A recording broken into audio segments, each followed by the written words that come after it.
Welcome everybody to Let the Madness Begin headquarters. This is LTMB live with Will Gaillard. And I'm your boy, Mike White. As always. Hope everybody out there tonight is doing well. We're going to give it a minute and let some people trickle in. We didn't get Facebook started, so let's begin that broadcast. What's up, Facebook? This is LTMB live. Thank you for being here. We're going to get started in just a few moments. Hope everybody out there is well. We already have some people on YouTube. Kokoro Wish. I don't know that I've seen that name before, so welcome to Man, that's a new name. Yeah, welcome to the show. See, J. Scott always got jokes, dog. My God. I don't even know what that means, man. I don't even know I don't even know what that means anymore, man. What's going on, Gene? Warren Fry, Moose Gal. Hope all y'all are doing well this evening. Yeah, I often wear hats, but today, you started wearing hats more. Yeah, but today it's very relevant. See, today is opening day for baseball. See, I see it. Yeah, man. It takes me a while to get into baseball, man. As the years go by, man, I get more and more into baseball, man. And them Yankees, go Yankees! I saw that they were winning 5-1. Hopefully they put that. Yup. Oh, look at that. They won 6-1. That's what I'm talking about. Go New York. That's what I'm saying. I gotta represent. You gotta represent. You gotta represent some team, like I guess confidently, because we don't want to talk about. We don't want to talk about other teams. See, exactly. You don't want to talk about other teams. See, football, basketball. Yeah. See, that's why. We don't want to talk about. See, you're trying to like invest the confidence that you should have in those other teams. Yeah, that's right. You're trying to funnel it towards the Yankees. See, I feel very confident in the Yankees.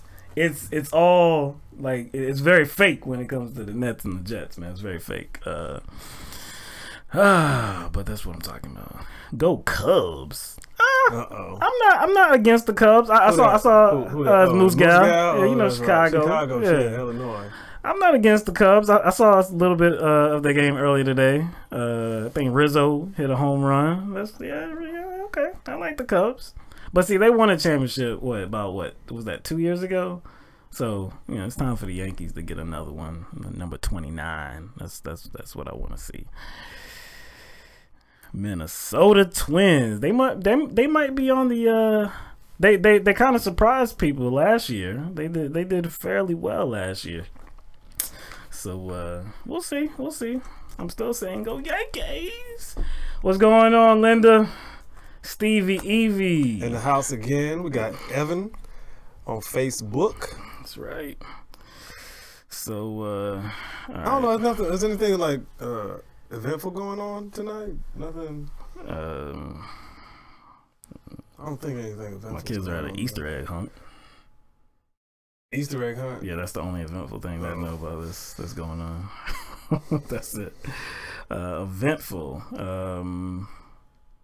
No, I don't think so. I mean, of course, there's news all everywhere. So let's just get into it. What's up? What you got? The Roseanne junk. Oh yeah, Roseanne. We're gonna have to talk about that at the end of the show. Yeah, we'll talk about that. Funny. Yeah. Roseanne. I can't. I'm not even putting myself through that, man. It open to a big audience. Yeah, it's gonna probably tank real quick. It's gonna get real old real quick.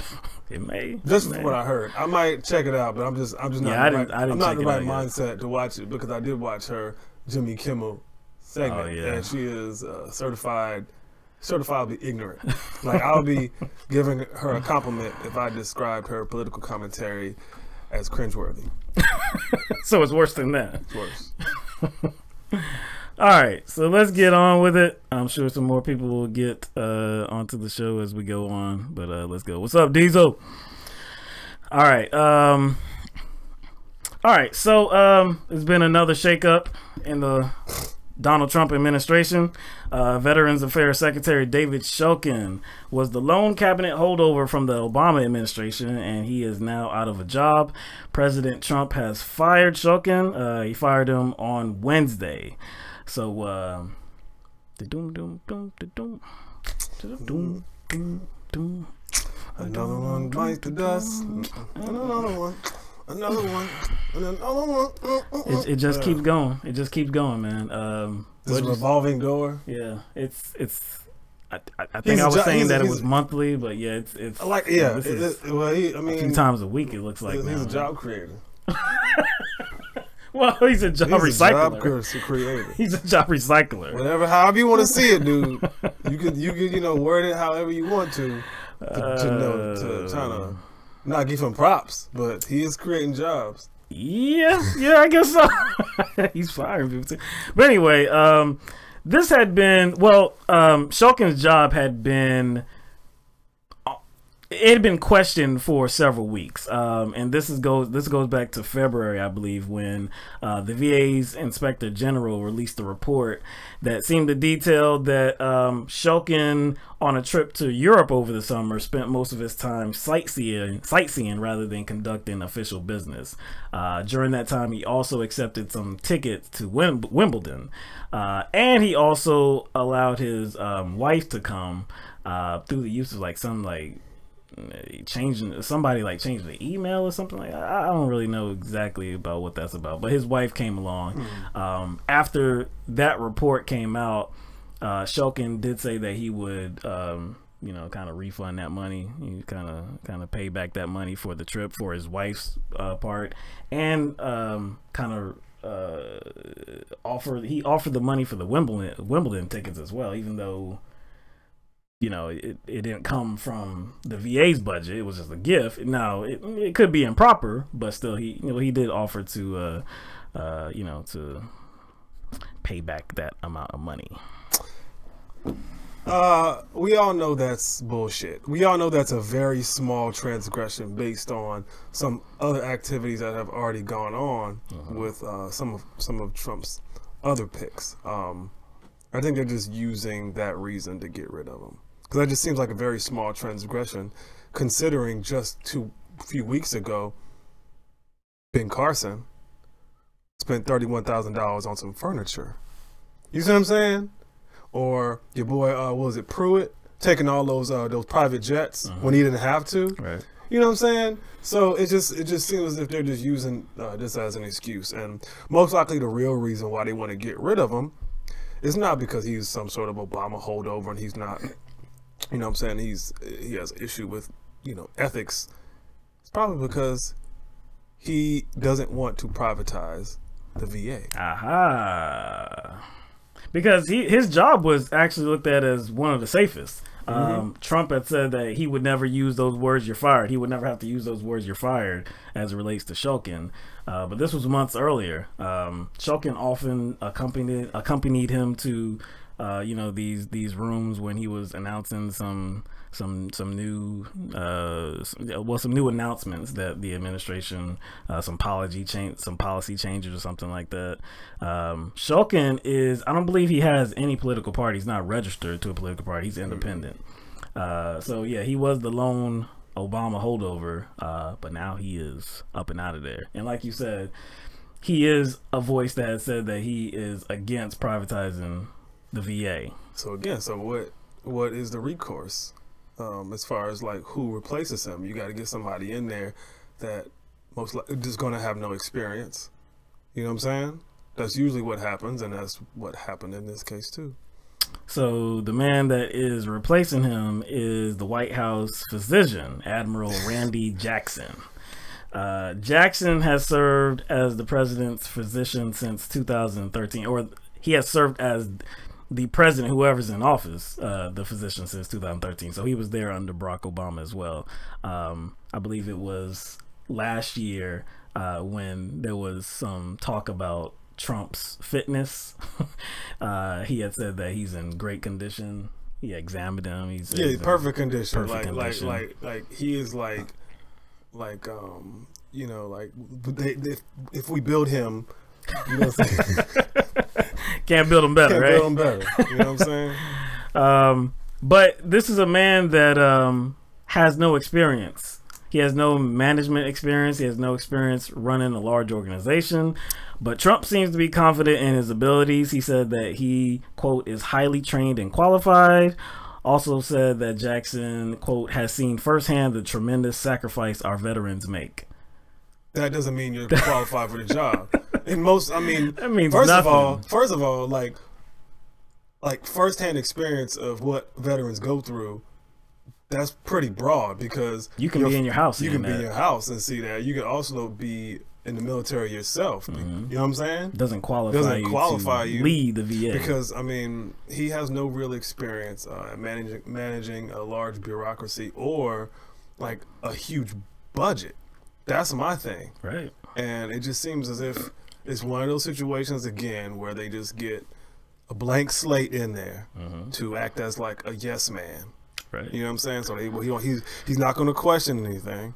But if if the goal is to privatize Social Security, or I mean the VA, then that would make his job a little bit easier. Yeah, because he wouldn't really have to manage anything. I know. Exactly. So this might be the perfect person to lead this administration right now, or this organization right now, rather than somebody that is like, hey, no, that's not the way we need to go forward. It's another person, another pick that no experience. He's way over his head. You know what I'm saying? Shulkin afterwards, he wrote an op-ed for the New York Times saying that the environment in Washington, or the environment in the administration, is toxic, it's disrespectful, yeah, whatever. I mean, we already knew that. Really, from what I read, I was like, okay, yeah, I already know that. So you're not breaking any news here. So, but anyway, like I said, this had been expected for several weeks now because of that report detailing his misuse of government funds. So he is now out, and Jackson is in. So we'll see what that means going forward. Again, we can just speculate that this is going to be an effort to privatize the agency. Because you just kind of it's almost like you want to purposely make something ineffective. You know what I'm saying? Because that's what's going to happen. That's probably the other intent, is to put him in there so he can fail. You know what I'm saying? Because they didn't know what he's doing. Or succeed. Well, what I'm saying is they got to make it like he might be like a patsy of some sort. Yeah. You know what I'm saying? He might be a patsy of some, of a sort, because he doesn't know how to do the job. So things may fall by the wayside. He may not, get things handled or accomplished in a way that reflects someone that is qualified, knows what they're doing. Right. So situation could get worse, and they can use that as justification to privatize it. So he might just be like a little patsy. You know what I'm saying? Not know it. Like put him in there and put him in there. There. Well, see, it can't work. You gotta go a different route. You see it failed. You know what I'm saying? See it failed. Not that it had anything to do with the person you put in there. They'll just try to blame it on the government can't do its job, so we have to privatize it. That's possible. All right, let's move on. So right on the heels of the West Virginia's teacher strike, seems like there might be another strike coming very soon. Teachers across the state of Oklahoma may go on strike next week amid long-term concerns about salaries, health care, and school funding. So this is via Vox. Oklahoma's teachers are rebelling against years of deep cuts to education that have left 20% of public schools on a 4-day week schedule, and average teacher salaries ranked 49th in the country. Last year, about a quarter of the state's public school teachers left the state or quit teaching altogether. Also, those who remain have come up with a list of demands. Teachers want raises for all state employees for the next 3 years, plus more spending on health care and pension plans. They also want lawmakers to restore millions of dollars in school funding that have been cut in the past decade. To meet the educators' demands, state legislators need to come up with $3.3 billion over 3 years to pay for it. It's a lot of money. Not really. Not really. If you just broadly talking about, where the money goes, where their money goes, and how states construct their budgets, and the tax code and how it favors corporations, that's actually not a lot of money to me. And it's also not a lot of money because those state legislatures, they have good health care. They have a good salary. Right. You know what I'm saying? That's what troubles me most, is that, like, I don't think, state legislatures should get raises if teachers aren't getting raises. Not just teachers, but since this is a conversation about teachers, I'm just saying teachers, but other fields too. Right. Like, I don't think state legislatures should get raises if teachers aren't getting raises. I mean, to read the concerns of these teachers, and to couple that with the concerns of the state employees as well, because they're not just trying to advocate for themselves. They're trying to say that state employees, they need a raise as well. The last pay raise for teachers was in 2008. That's worse than that was worse than West Virginia, because their last pay raise was 2014. 2014. So a decade. It's been a decade since these teachers have seen a pay raise, and right now, I mean, of course, that means that they are 49th in the country in average salaries for teachers. It's ridiculous. You're saying that 20% of public schools are on a 4-day week schedule because you don't have the funds for school funding or for these teachers. So it's not just, it's like, if you're just looking at it as if it's affecting the teachers, then that's kind of short-sighted, because these kids are missing out on a day of school. And good teaching. And good teaching. So a quarter of them left the state altogether or quit the profession. That's ridiculous. So pretty much, all in the name of doing for corporations, all in the name of big business, you're punishing education. That's... And like you said, 20% left. Yep. Like, and what percentage of that 20%? Well, no, a quarter of the quarter. State. Yeah, damn, quarter. That's of worse. State. Yeah, that's worse. Yeah. My bad. That's worse. A quarter of the public school teachers. And out of that percentage, how many of those teachers were probably excellent teachers? Probably a lot. Probably so. I mean, it's a dire situation. At first, I believe lawmakers were not taking these teachers seriously. Of course, they scoffed at them. Hey, whatever, right?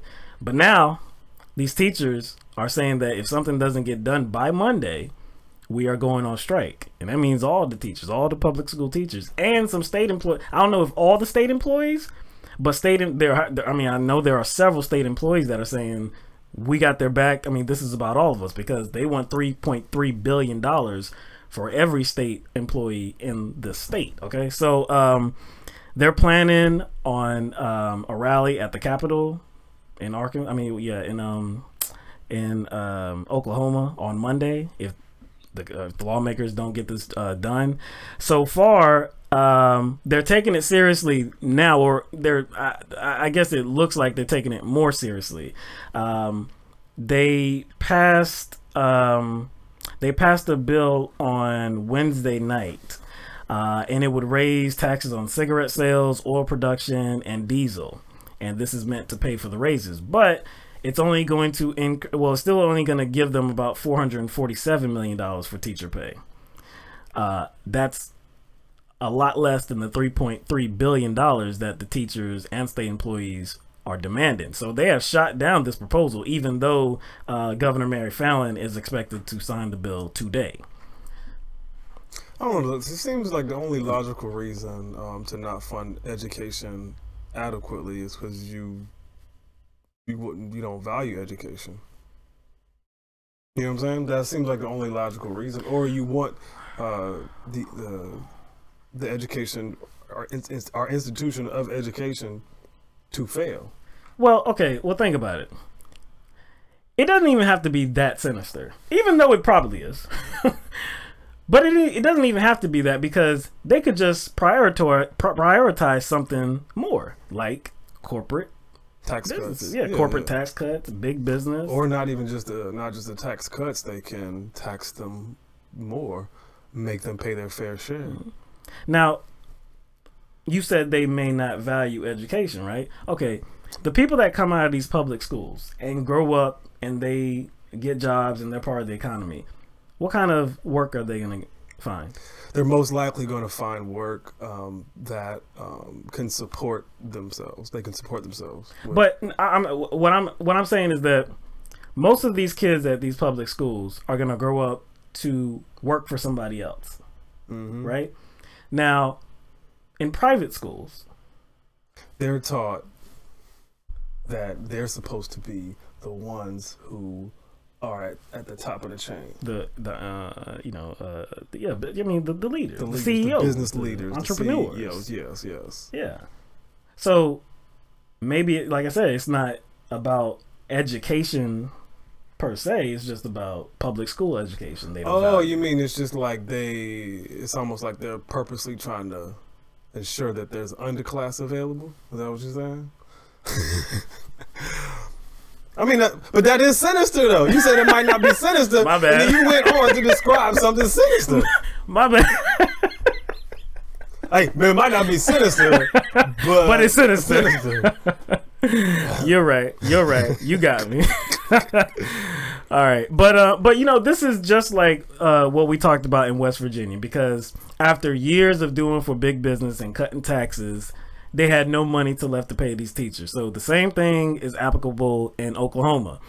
This is further from Vox. Oklahoma finds itself in a budget bind after lawmakers slashed taxes for businesses and high earners year after year. A round went into effect in 2009, then taxes were lowered further in 2012 and 2014. The tax cuts were supposed to lead to an economic boom. Instead, they triggered a massive budget gap of about $1.5 billion each year. Doesn't that sound very familiar? Tax cuts for big business. It's supposed to create jobs. It's supposed to lead to an economic boom. But it actually never does. But it actually kind of fleeces the rest of us. This always happens. But I mean, the larger point is, it's like they're purposely underserving already underserved communities. You know what I'm saying? Right. So what's going to happen? I mean, it's like they're rebooting those conditions that, I guess, feature people that are economically stymied because of their opportunities being cut off. You know what I mean? Look, I mean, as long as communities, states, the nation, as long as they keep employing strategies like this, cutting taxes for big business, under the guise of trying to stimulate the economy, we're going to continuously see the loss of jobs, the loss of wages. We're going to continuously see that. Just a few months ago, we saw the Tax Cuts and Jobs Act, and it's meant to stimulate the economy, increase jobs, blah, blah, blah, blah, blah. These big businesses did not need the tax cut, but they got it anyways. We know what they're going to do with the money. It's not going to be for the worker. But they had money, but they did have money to train teachers to be super soldiers. Yeah. They did have money to do that, though. Yes, theoretically, they got the money. Theoretically, they got that money. So let's train them, but not pay them. Not train them and not pay them. Train them and not pay them. But it just seems as if education is an investment for the future, right? No doubt, man. The best one you can make, probably, man. I mean, so if the government would just do the right thing and invest in education and job training and whatnot, then they wouldn't be complaining about people needing government assistance in the future. You know what I'm saying? Right.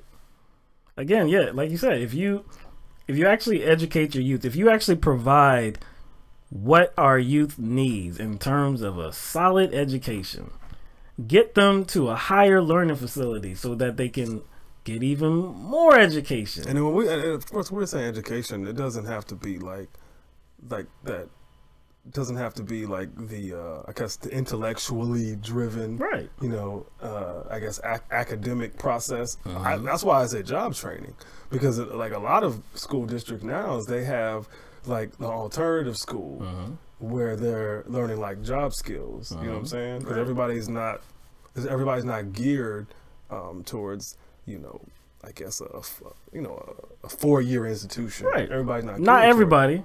There are a lot of people that are, but can't never go there because they don't have the funds to do so. And I mean, like, how do we know the numbers of the people that may have the ability to do so, but couldn't in their wildest dreams think of, you know, going to a higher learning institution? Like, how do we calculate that?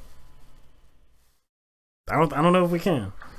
But anyway, seems like we are going to come to a work stoppage in Oklahoma, and that's going to begin on Monday because all they have approved is $447 million, and like I said, that's nowhere near $3.3 billion. Do you think that maybe the teachers in Oklahoma were kind of following the lead and maybe inspired by the teachers in West Virginia? No doubt. Yeah, they saw what was going on, and they saw that it worked because when the teachers in West Virginia did it, they were out of school for, I believe it was a 10-day strike. And what happened? They got what they in the way of salary, in the way of a 5% salary increase, they got that. Now they still haven't addressed the legislature still hasn't addressed their biggest concern, which was the state-funded insurance. Right. But still, they got something. They got something. So they still got a long ways to go. But again, can you keep if these teachers are serious, and it looks like they are, as a state, are you going to let children stay home all across the state? I don't think they're going to do that. They're going to have to do something. They're going to have to rectify this in some way. Again, because who is suffering at the end of the day? And that's kids. That's right. And not on and again, state employees are also talking about joining this fight as well and striking. So it's not only schools that might be shut down, but the government as well. True that, like the administrative building, the municipal building, no doubt, the DMV, water department, all of that. All of that, man.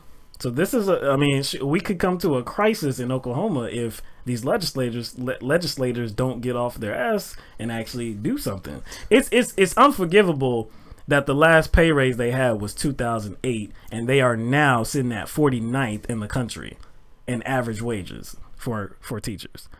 That's inexcusable. Yeah, it just seems like every time I turn on my phone or turn on my computer and go look at the news, it seems like all over the country it's the same story when it comes to teachers and states neglecting their teachers for the most part. Like what's the thing and what's going on in Miami-Dade County right now with the teachers not being able to afford to live in the community that they teach, and the local government solution to that was what, dog? They want tell them, dog, because I was like I'm gonna laugh if I say it. They want to build schools that have like rental properties inside the building. The teachers would live at the school, just on another floor. So they gotta live in the school, dog. That's like prison. Yeah, it is, man. It's dumb. They said that the people that live there would not enter the building at the same floor, the same interest as the students. It doesn't matter. It's the same damn building. You know what I think of when I heard this, man? I'm like, okay, first of all, okay, you obviously they're talking about security because they don't want them entering at the same location, right? Okay, but I'm sitting there thinking, okay, because it's not going to just be resigned to teachers that live here as well. This is going to be a rental property. Now, I believe teachers would get first dibs. Yeah, first dibs on the apartments. But again, other people can live here as well. So the thing I'm thinking about is like, has anybody lived at an apartment complex before? Have you seen some shenanigans at apartment complexes before? Like some disagreements, some domestic matters? So yes, they're going to bring all of that to school, and then like again, and that creates another issue since it's a rental property, since it's a dwelling that people live in. What laws will apply to it? Because you're intermixing a residential, I guess building with an educational building. What if I want a gun for my home? Wow, man. I cannot buy a gun now because school is a gun-free zone. Like, there's going to be you're inviting all types of problems to this centralized location that's going to be for adults living there that have nothing to do with the school, and and for students and teach. I mean, it's the kids gonna be like clowning at these teachers too. Ah, you live at the school, like, you know what I'm saying? You know how kids are, man. Why you living at the school, Miss Jenkins? You take a shower in the gym, don't you? You take a shower in the janitor's closet. You know what I'm saying? Like, that's a bad idea. Well, at least they do have a gym. See, yeah. Apartment complexes, a gym right there. They should be in great shape. Right? In great shape. It's ridiculous, man. But again, yeah, this is just that was just another case of undervaluing education and the institution of teachers, or public school teaching, at least. All right, sounds like a very fantastic and I guess satisfying dream state for somebody like Betsy DeVos. This is a wonderful life. I'm sure it is. Yeah. All right, we're gonna leave it right there for Facebook. Facebook, we hope that you accompany us to YouTube so you can see the rest of the program. We have a lot more to talk about. Laura Ingraham's childish. Why you like to slow her name down like that? You always say Ingraham. Ingraham. Childish, man. Just being a fool just to be a fool. Also, we're going to talk about California and the new how the EPA may try to squash some things that they're trying to get done in California, and not just for California, but for the standards. Yeah, for the nation. Yeah. And also, I believe the next story we're going to cover is about Philadelphia District Attorney Larry Krasner and how he's shaking things up in his new position. So please join us. We have the link in the description box. So we will see you there in just a minute.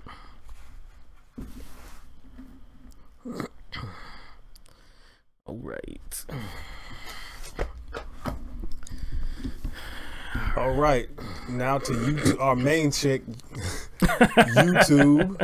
Now that the side chick is gone, I know, right? We can, give y'all the attention y'all deserve. The loyal. Yeah, I know, right? Number one. All right, let's see if we got any comments before we start. Get some people on Facebook get the opportunity to get over. Yeah, Marsha said she saw something about that idea in Miami.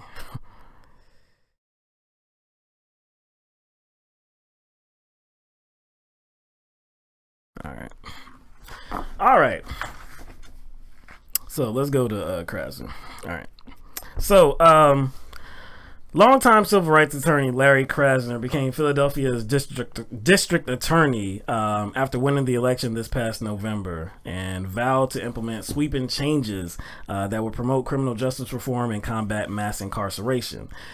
He sounded very sincere at the time, and by judging some of his movements, some of his actions, the short time that he's been in office, it looks like he's actually legit. So there's an article on The Intercept that was penned by Sean King. And let's see, I wanted to quote it here. All right. Well, before I get to that, let me tell you a few things. So immediately after he took office as the Philly DA, he fired 31 prosecutors that he believed weren't fully committed to his agenda, to his game plan. His spokesman at the time said, quote, "Change is never easy, but DA Krasner was given a clear mandate from the voters for transformational change. Today's actions are necessary to achieve that agenda." That's very notable. Listing that as something he did right after he got out of office. I believe that was like the first week. So yeah, his actions that pretty much that illustrates that he kept his word. That's right. And that's not very typical. Usually any people who run for office, they typically kind of talk a good game. Buy time. They buy time. Yeah, buy time. They kind of exaggerate their position. Right. Obviously, when you're campaigning, you have to do that. And so there's always this suspicion by people like, hey, does this person really mean this? Yeah. So it's quite notable that he did all this the first week. So like I said, he kept his word. Not only did he keep his word, he kept that word very swiftly. Exactly. Like exactly. When you see that the new DA is coming in and his first week on the job, he's like, okay, this is my plan. Are y'all with it or you're not? Basically, and he's seeing that certain people are not with the plan, with the game plan. He's like, okay, y'all got to go. Right, just like that. Well, you can think about this. This is a good this is a good example of like when an elected official is very serious about their agenda. They start working on it immediately. Right. And I don't think it should be different for, any other person that's elected either, because if you are really serious about your agenda and you already have the agenda, you already have your plan, you already have what you want to see happen, right? Yeah. So why wouldn't you work on the first day or the first week? Why waste time? Why right? waste time if like you are really serious about it? Yeah, like these senators, even if it's a state senator, state representative, U.S. senator, U.S. representative, governors, presidents, whatever. All of them come into office and they have already outlined what they're going to do. A lot of times they say, what's your first 100 days going to be like? Especially for a president. What's your first 100 days going to be like? What are you going to tackle first? And they often list certain things, right? Many of the time, they never get to them. You rarely see them actually put energy into a game plan. But like I said, Larry Krasner, that first week, he said, you 31, you've got to go. You're not behind my game plan. That was a bold move, but, now that I start thinking about it, it actually makes sense because, like, no different than, like, a president, right? When there's a new person coming into the White House, what happens? He brings his team in. He brings his team in, a team that is on board with an agenda. So why is it different for a district attorney? Because in order to carry out his agenda, he has to make sure that these prosecutors know what the deal is. And if those prosecutors are not down with his program, then the only recourse is to let them go. Because if we think about like who ultimately holds the keys to justice, that's prosecutors, right? That DA's how did black people end up getting more time for the same sentences, especially drugs?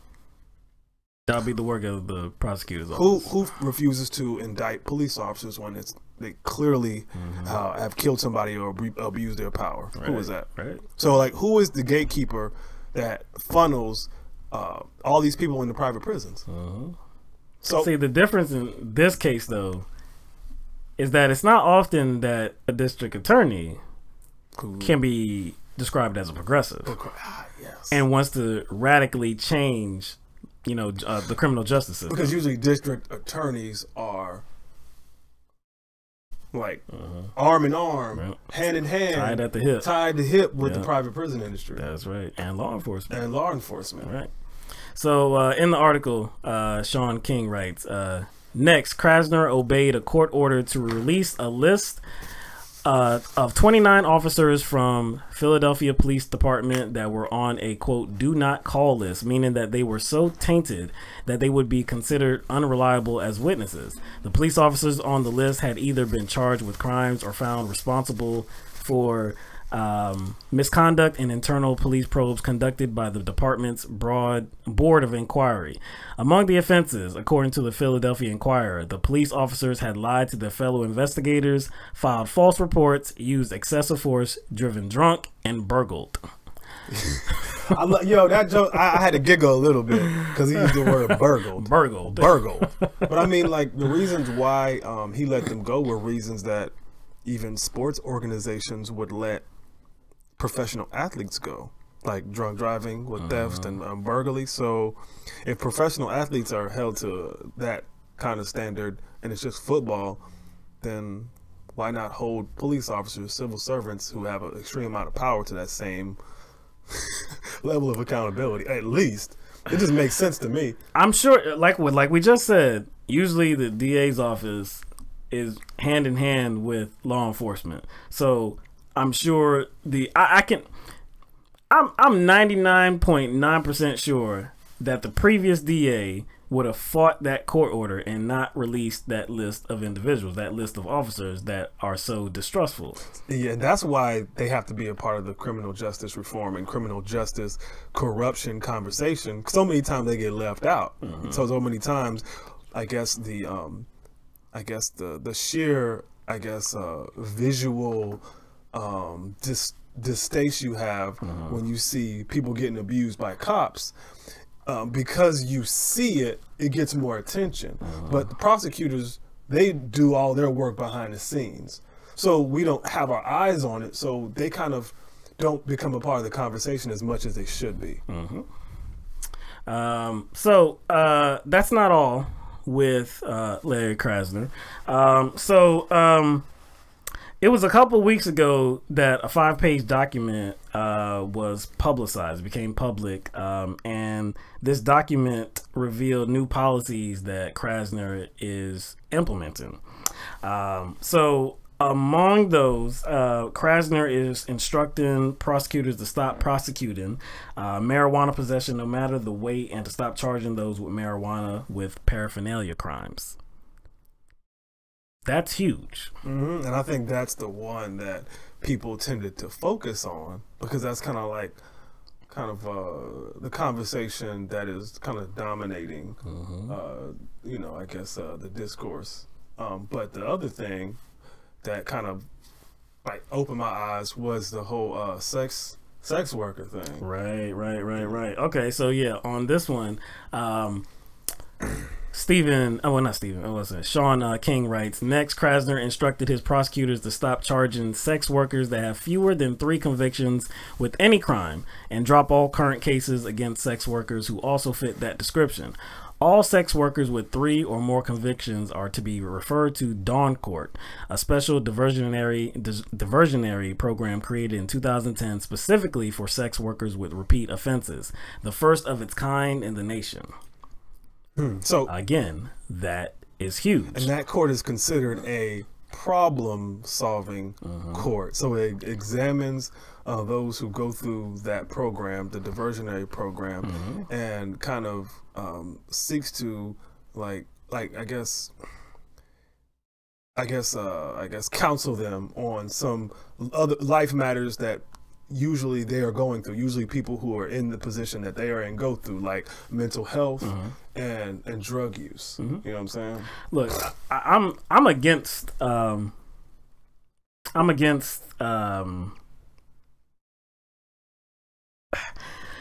trying to think about this. I think I'm against it being a crime at all. Oh, hell yeah. Yeah, I'm against it being a crime at all. So I understand that, some people that are in this life don't want to be in the life. They feel like they have no other option. Like, this is the way they have to make money. This is the way they have to get by. And they would jump at the opportunity to do something else if they could. And so they might need some assistance. Right. And that's what that, diversion program is for. Right. And almost sounds like, not just with this, but, with his outlook and I guess his strategy is regard to how they prosecute or don't prosecute marijuana. It almost sounds like he's trying to end mass incarceration. Yeah, it almost sounds like he's trying to actually rehabilitate people. Stop prosecuting marijuana possession. Stop charging marijuana possession with paraphernalia crimes. Stop charging sex workers, refer them to diversionary programs. It does sound like he's trying to do something about mass incarceration. So he also addressed probation. He said, he noted that Philadelphia has over 44,000 people currently on probation. So he suggested that people either be given no probation after incarceration or no more than a 12-month probationary period. Again, that's huge. Lots of times people that come out of being incarcerated, lots of times they do end up getting on probation. They can be on probation for years and years and years.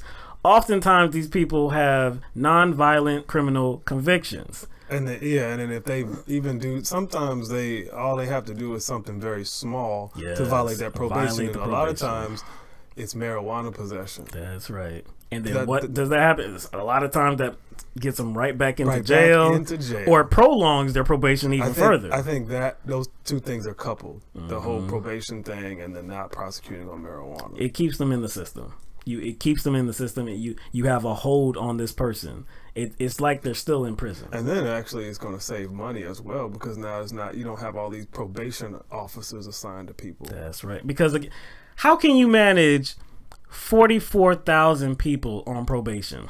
Especially, okay, so if a lot of these people, I would argue that most of these people are probably non-violent criminals, right? So if you can't manage 44,000 probation cases, then that means the people that are actually violent, that have violent criminal past, how are you going to manage them as well? So it's basically he's trying to kind of streamline. He's trying to streamline the system. He's just trying to apply the law rationally, I guess, to achieve better social consequences. Yep.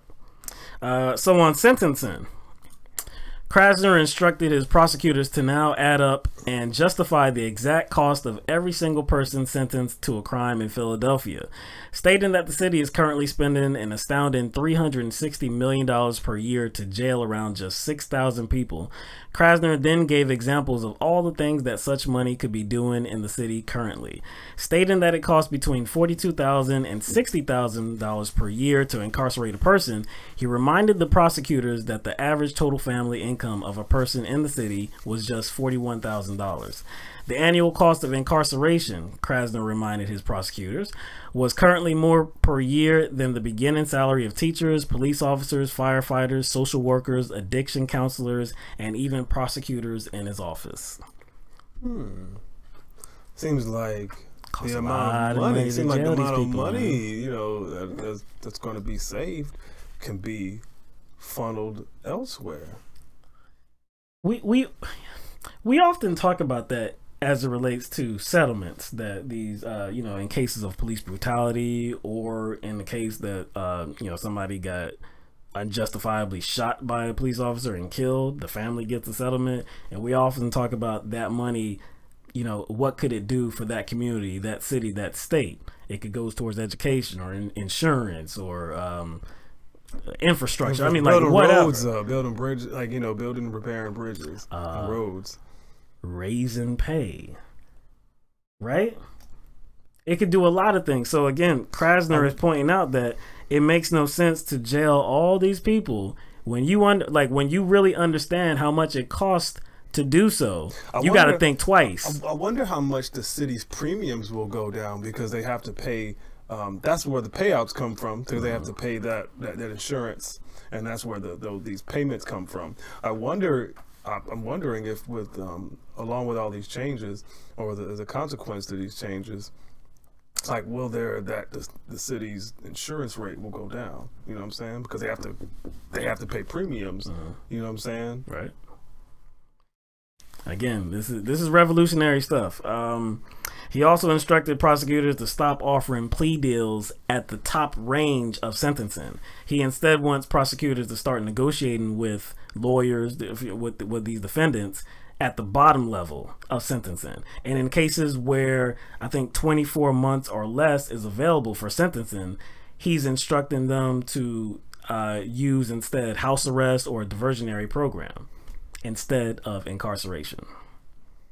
Yeah, because in a lot of cases, they stay in the system and they become bigger monsters. That happens a lot. Recidivism. There you go. But yeah, man, it seems like he's tackling this problem, and he's addressing the main concerns of mass incarceration. He's actually trying to do something about it. So that should be applauded. There's more. I mean, there's more to. I mean, because that document is like 5 pages. Yeah, but it has a lot. So definitely, if you want to check that out, you can either Google it, or you can go to that that article on The Intercept, and there's a link to that as well.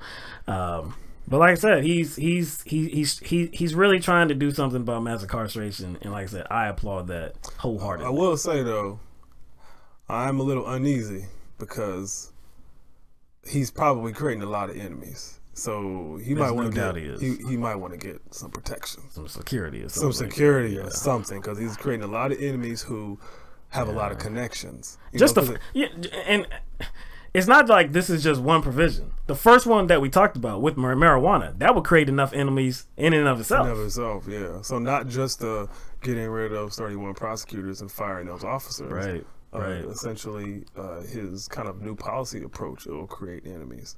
You know it is. And it's like, I think the primary enemy he's already created is the private prison industry. Wait, what? Why are you laughing? The private prison industry. You know what I'm saying? You know they mad. You know they mad, man. And I mean, like, because if you actually did something about mass incarceration, that you would definitely something significant. I wonder, like, like, I guess it would have to be, you would have to have more district attorneys like him across the country to put a dent in their profit margin or for their stock to drop. But I'm wondering how much of a dent can he put in it himself. But yeah, I expect the private prison industry to, let's say, devote money towards running someone against him the next election. Oh, yeah. I would expect it. I would expect a lot of money to be diverted. Expect a lot of propaganda too. Yeah. I'm already expecting it. Think about that, man. Think about that. If he's suggesting that certain people receive no incarceration, no jail time, I can just see the ads right now. Larry Krasner allowed the worst criminals to be out on the streets. I mean, Larry Krasner, a criminal's favorite. I'm thinking about all of them. Yeah, I'm just thinking about all of them, man. But again, like, I think what he has in his mind is for nonviolent criminals. I mean, that's really, I believe, what he wants to do something about. The people that maybe breaking some laws, but that aren't violently attacking and hurting somebody else. It has to do with, like, what, you know, their actions. They're holding some weight, you know, they're holding some marijuana, or they're on the street corner, you know, they're a sex worker, you know. Basically, they're just man. Coming after people that aren't truly hurting anyone. Like, even like when I was mostly hurting themselves. Like when I was little, even when I was like a kid, like 8 years old, I didn't understand what the deal was with mugs going after sex workers. I just didn't get it. Yeah. Again, man, this country is very prudish. You know, I don't think it has anything to do with prudish. I think it has more to do with always trying to find ways to, I guess, collect revenue and criminalize people. It is that, but you know there is a large segment in this society that wants it to be a theocracy. And you know, being a sex worker, they would say goes against Christianity. I think it's a combination of religion and misogyny, and sometimes they don't always go together. Like, I think sometimes people focus on fundamentalist religions and act as if that is the only source of misogyny, when there's men and women who kind of parrot misogynistic viewpoints, and they're not religious. So yeah, I do think that it has a little bit has to do with kind of that theocratic outlook, and that has women always submissive to a man. And I think that sometimes misogyny in a lot of cases can exist without religion, and I think that's probably a part of it too, major part of it too. Trying to kind of control it's all how, you know what I'm saying, control a woman's body and how she manages it and what she chooses to do with it. Think about in Amsterdam, man, the red light district. They have safe working conditions for sex workers. It's legal there. Is it what's the negative to it? Like, what's happening? What's happening there that is so negative? It's like, man, what are y'all doing? Y'all need to reform this. It needs to be illegal. Like, what? You can't point to anything that. again, man, there's a lot of things, like you said, misogyny, control, religion, prudish behavior. I mean, it's all mingled into this, you know, this our actions that say we're not going to accept it as a country, and it's just filling up jails for no reason, man. Again, it's a non-violent crime. If you, you know, like you said, since you were like 8 years old, I've always felt like, hey, I mean, if that's what they want to do, that's the like, thing is, them, like, man. And obviously, I mean, like, and then when I became a teenager, into like the young adulthood and into adulthood, I was like, there are people who do that every day, but they don't call themselves sex workers. It's true. There's people who have sex with other people to get things. Oh, I mean, that happens all the time. Every day. Yeah. It just might not be like an exchange of money per se, like sometimes, in the physical form. Sometimes it's gifts, sometimes it's dinners, sometimes positions. It's positions. Sometimes it's anything. It could be anything in return. So advocacy. I just never understood that. I was like, how come it's illegal if I like actually go out or someone goes out and says, hey, I will perform this for you for this amount for cash. Like, if I say it, so if it's for illegal. Cash, it's illegal. But if it's not in the form of cash, then I guess it's okay. No, it's not the cash that makes it illegal. It's the fact that it's you're making an official business transaction, because there are jokers who do get, you know, money, and they give money to people that they are sleeping with. It's an arrangement, whether they're male or female. You know, it happens all the time. It's ridiculous, man. It just doesn't make sense. It happens every day in the real world. So I never understood growing up why it's illegal when people just do it officially as a business transaction. The oldest profession, right? The oldest profession. That's what it's labeled as, the oldest profession. Anyway, but so anyway, I think, you know, we can say that we support Larry Krasner, but not everybody is supportive of Larry Krasner.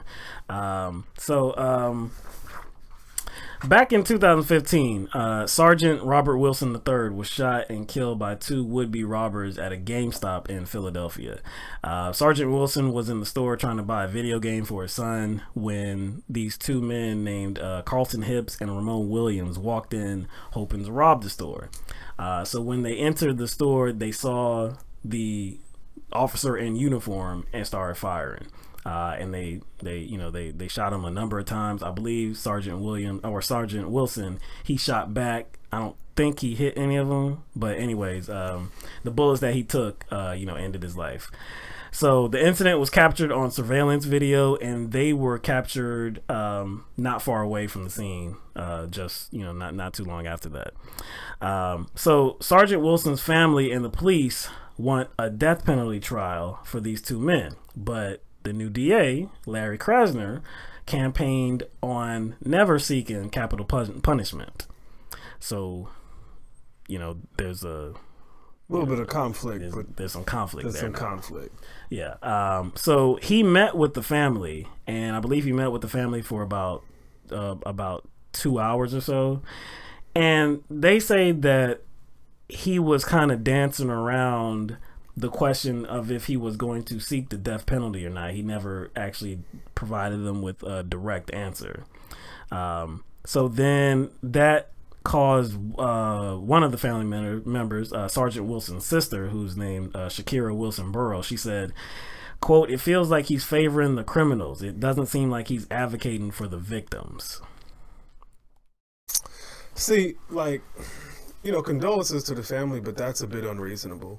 So I can like step aside and understand kind of there being a lot of kind of there being like an emotional hole within within that family right now, because they did lose a loved one. So I understand.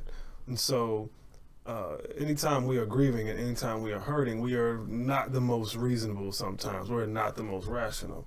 And so I can understand that. But that just seems a bit. It has been 3 years. It has, but they lost somebody. Yeah, I understand. I mean, who knows how long they are going to be grieving? So you can't really measure stuff like that. But a bad argument is a bad argument, regardless of whether you're grieving or not. A bad argument is a bad argument because it seems it's almost like there's only two extremes. It's like if you don't favor the death penalty, you must favor criminals and not be advocate for victims. And so what you're setting up this litmus test right there. You're setting up a precedent right there. If you don't go for the death penalty, that defines you in a certain way. And I think that's kind of unfair. And again, it doesn't matter, when someone's grieving or someone's emotional. A bad argument is a bad argument. That's a false dichotomy. We can't exist like that. So I, like you, understand their grief. Of course, they want justice, and they haven't had. It hasn't come to trial yet. It's been about 3 years. So of course they're still grieving. Like you said, their loved one died. They want to see justice. The problem with that word justice is that they only define justice as a death penalty trial. That's capital punishment. That's right. So that's where I have a problem with it. I don't believe. Well, I have no reason to believe that the new DA, Larry Krasner, is not trying to arrive at justice and trying to make these two people pay for their actions. Trying to say, come to a trial and actually hand down a judgment of guilty. Have them be incarcerated. I don't have any doubt that that's what he's trying to do. But capital punishment, again, that does not define justice. It only defines justice for them and the police, exactly, because that's what they want to see. And it doesn't always define punishment too, because isn't that what jail is supposed to be for as well? Punishment. Yeah, because it's not about punishment and rehabilitation. No. I got to stop you there because it's about just punishment. No. What I'm saying is I'm talking about theoretically it should be punishment and rehabilitation. Not in this country. Yeah, I'm saying it should be about that. Right. That should be the aim. But if it's about punishment, right, and it's about letting people sit with what they did and providing them with a space so they can think about what they did and be away from the world, that's punishment. Yeah, lots of people believe that actually handing down a life sentence is actually worse punishment than just dying because now they're not feeling anything after that. Oh, and then they're not free either. Like when you losing your freedom, you know what I'm saying? Because to me, it's like for life. You just get some injection and you just go out like that. Now they're free actually. You just get some injection and you go out. Right. And I'm like, that's an escape to me. And is that going to really relieve you of any of your pain? I doubt it. Capital punishment is legal in Pennsylvania, but no one has been executed since 1999, and the Democratic governor, Tom Wolf, instituted a moratorium on executions in 2015. Even saying that, you still can be charged with a crime. You can still seek the death penalty, and the jury can still say, okay, yeah, we sentence you to death. I don't know how long that moratorium is going to last, but I guess for the family and for law enforcement that want to see a death penalty trial, at least I guess it would be meaningful for them to be convicted and sentenced to death. I guess that would be meaningful for them, even if they actually never see it because of the moratorium. But Governor Tom Wolf's not going to always be in office. Anyway, so on Wednesday, the case was delayed until November because the defense for these two men requested a delay. They requested more time for investigation.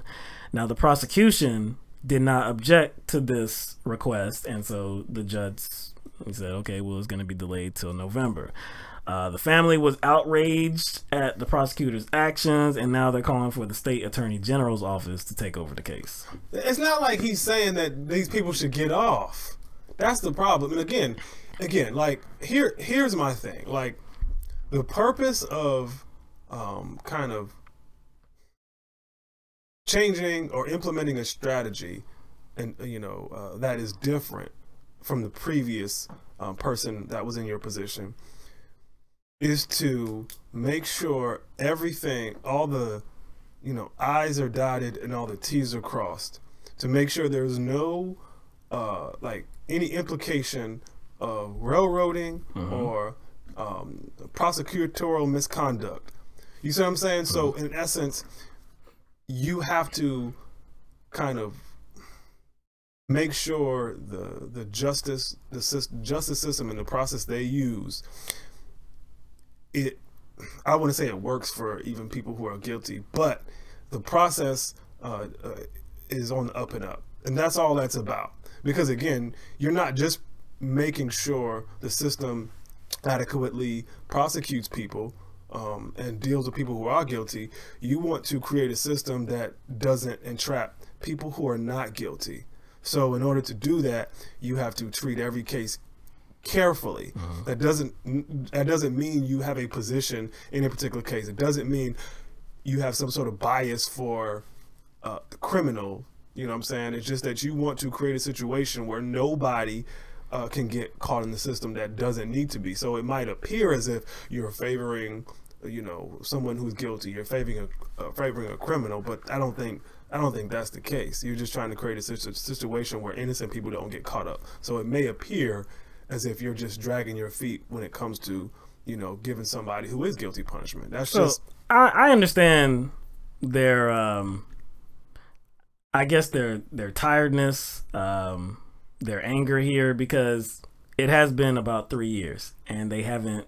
Well, they say that their family member, Sergeant Wilson, has not received justice yet. So I think whenever a case is delayed, there's going to be some amount of like, you know, like I feel like I'm anxious, like what is taking so damn long? They want closure. Yeah, they want closure right now, and they don't understand the delay, and they don't understand why the prosecutors like agree. Well, at least not objecting to the delay. So again, I understand that, but I think in this case, in this matter, they're more so upset because they feel like Krasner is not going to seek the death penalty. So it's not that I don't think it's that they believe that Krasner is not actually trying to make these two men pay for their actions. Is that he probably won't make them pay for their actions in the way that the family wants. It's like it's basically all or nothing, and that's what the problem I have is a false dichotomy. So if you don't like go this far,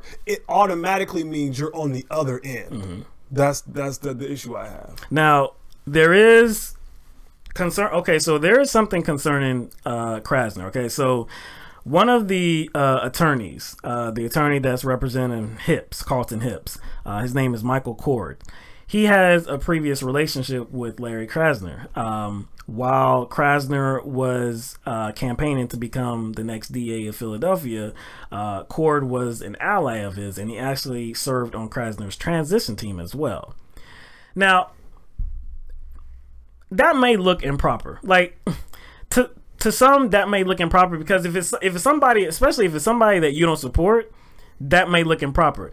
With Krasner, I have no reason to suspect that his motives are not pure. I have no reason to, I guess, suspect that his integrity is not there and that he is actually not trying to seek justice. So this relationship that he does have with one of the defense attorneys, one, attorneys know each other. Oftentimes they do go against each other in many cases. When you're the district attorney, you're gonna see the same defense attorneys multiple times. This is just like in the Senate. This is just like, you know, House of Representatives, how they're supposed to be on different sides of the aisle, but you often see these people dining out together and speaking glowingly of each other. Oh, this is a good person. And again, it's like if you look up like the history of a lot of these representatives, they served on like 5, 6, 7 different committees, right? With a bunch of other people too, so there's a lot of connections. It's like 1 degree of separation. Yeah, you know what I'm saying, between most of them. I don't think this was a case where he needed to recuse himself. No, it's not. And if like he was kind of behaving in a way that was opposite to, I guess, like his political agenda, right? his set positions, right. Then you would question it. But this seems right up his alley. The only thing how he's approaching this case. Yes, the only thing that you can point to that somebody may not like is that he probably won't seek the death penalty. So you can't say that because he won't seek the death penalty, this relationship that he has with Cord, that's improper. that's a little him flimsy. Not seeking the death penalty is aligns with his political and prosecutorial personality. Right. So, we'll see. We'll see how this goes moving forward. Again, it's going to be delayed till November. So, we'll see. Let's go to this ridiculous woman, man. It's ridiculous. Ingraham. So, Laura Ingraham retweeted a Daily Wire article about David Hogg. David Hogg is one of the students, one of the survivors from Marjorie Stoneman Douglas High School, the shooting in Parkland, Florida. She retweeted a Daily Wire article about David Hogg being rejected from multiple colleges despite having a good GPA. So this is the tweet that she put out on Twitter. It says David Hogg rejected by 4 colleges to which he applied and whines about it. Dinged by UCLA with a 4.1 GPA, totally predictable given acceptance rates. So what's her point? He didn't get accepted to some college, therefore. Yeah. What's the next? And like actually, what's funny is like you actually like exposed him as being a good student. I know what a 4. Because you put his I think GPA. he actually had a 4.2, so I think she got it wrong. But still, so it's like. So you put his business out there, but you exposed him as being a good student. Like I don't get that. Like how childish do you gotta be? Exactly. You got rejected. That's exactly what she did. That's exactly what she did. She's more immature than an 18-year-old child, or 18-year-old man. You can say it is now, but he's a teenager. She's more immature than an 18-year-old teenager. I mean, this is ridiculous. But she put this out on Twitter for everybody to see, but publicly displaying her immaturity. But what point does this make? Like in regards to that he whined? That he whined. Did he whine? Did he whine? I don't. When? I don't even. But again, if you applied to some colleges you didn't get in, you'd be disappointed. You'd be like, oh man, I didn't get in. What? I think several schools have like a wall of shame where they put their rejection letters up there, and they're like, hey, just to not, it's like their internal shame, but they're trying to take ownership of it and be like, bam, hey, I didn't get into this school. So they all join in on this, on this mission, right? But again, it's not something that you, especially if you have a high grade point average like Hogg does, why would you, what's the motivation for this? Are you really asking that? Are you really asking what's the motivation? Are you really asking? So because she has a disagreement with his ideology, she thinks it's okay to try to so this is bullying. This is a bullying tactic. That's kind of ironic, seeing as there are some people who were suggesting that bullying is some of the reason why these mass shooters become so psychotic and go shoot up the school. Exactly. Isn't that kind of ironic that a lot of people are now bullying these children? Right. But it makes sense because, like, if you look at any of the stuff she's written, it's so cringeworthy. She has a problem. Like in the description of one of her books, I think it was called Power to the People, and she was kind of instructing those who the book was, I guess, directed to, and that her audience, that term must be taken back from, she called it protest culture. She said protest culture. So she doesn't like protest. Well, there's an asterisk. She doesn't like protest for certain causes. Yeah, of course. If it's for a cause that she can agree with. If it's a cause she was agree, then she'll be totally okay with that. Totally for it. Yeah. This is a woman that has decried people on the left. She often says like the lengths that people on the left go to. Really? You're bullying an 18-year-old. And not just, and you know what? And this isn't just some 18-year-old as well. This is an 18-year-old that just survived a mass shooting, right? And you're bullying him, not about anything that he said about the mass shooting. You're not publicly disagreeing with what he's calling for action on. You're bullying him on that he didn't get into a few colleges. So you're basically, what you're saying is, like, she kind of exposes herself as somebody who can't put forth an argument or challenge them on the merits. She has to kind of like go for some sort of low blow, and then it was a weak low blow. It was very weak. So, but David Hogg, he had, I think, what was a very appropriate reaction. He called out her advertisers. He called out her sponsors, and then he listed the sponsors and said, "Hey, people, let's call these sponsors and see what they have to say about it." Right.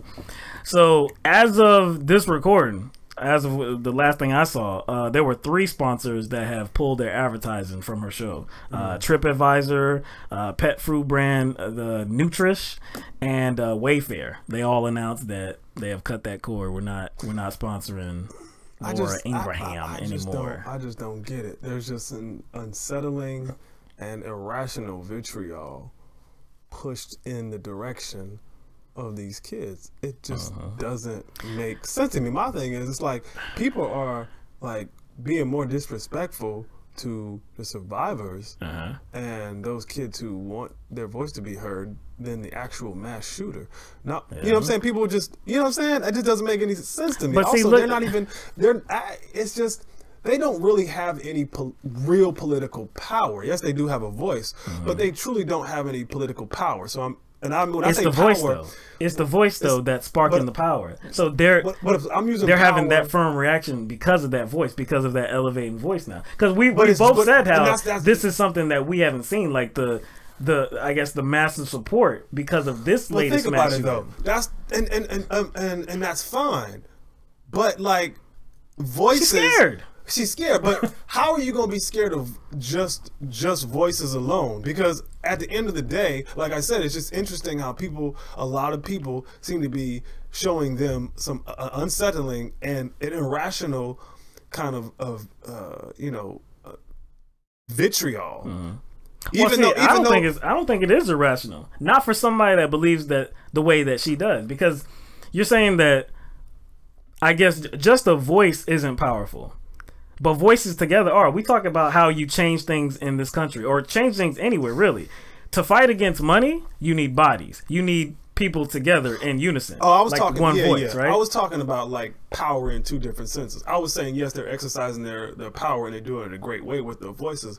But when I was talking about they have no, like, where the power comes in the system we live in is through money. And so the individuals who are at the forefront of influencing our lawmakers in regards to gun legislation is who? The NRA. Yeah. And we have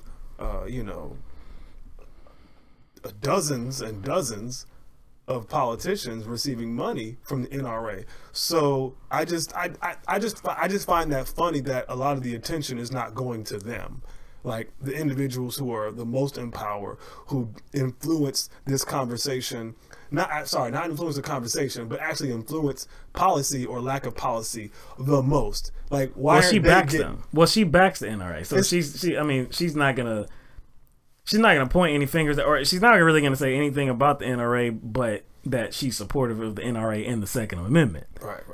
So I think the thing that her and I guess people out there like her understand is that the one thing that can beat money is voices. Our voices. A lot of voices. Yeah, a whole lot of voices. Again, we don't need to, and that's the thing. So a lot of times people get caught up in a lot of the, I guess, things that are thrown out there in regards to not just these kids, but the march. And so what it does is designed to I guess distract from the conversation, because some of those things are, every people out there have heard them. Like, these are paid protesters. Hogg is an actor.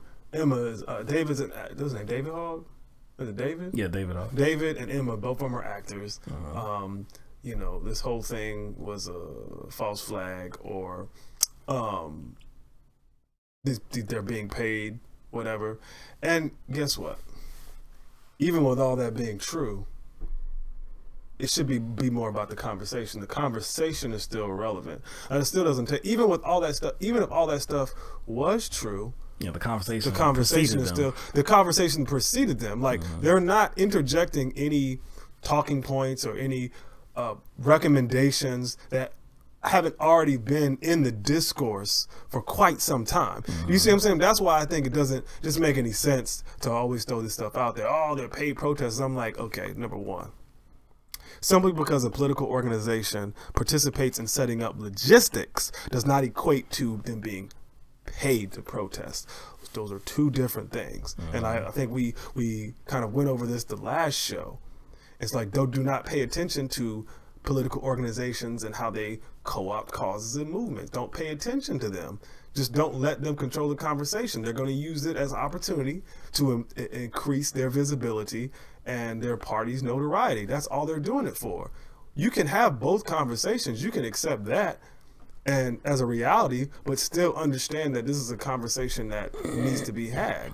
You see what I'm saying? So I just don't understand where people are in like throwing all this like unnecessary rhetoric that actually is inconsequential. You know what I'm saying? As far as, you know, David and Emma and this the March for Our Lives, you know, movement as a whole.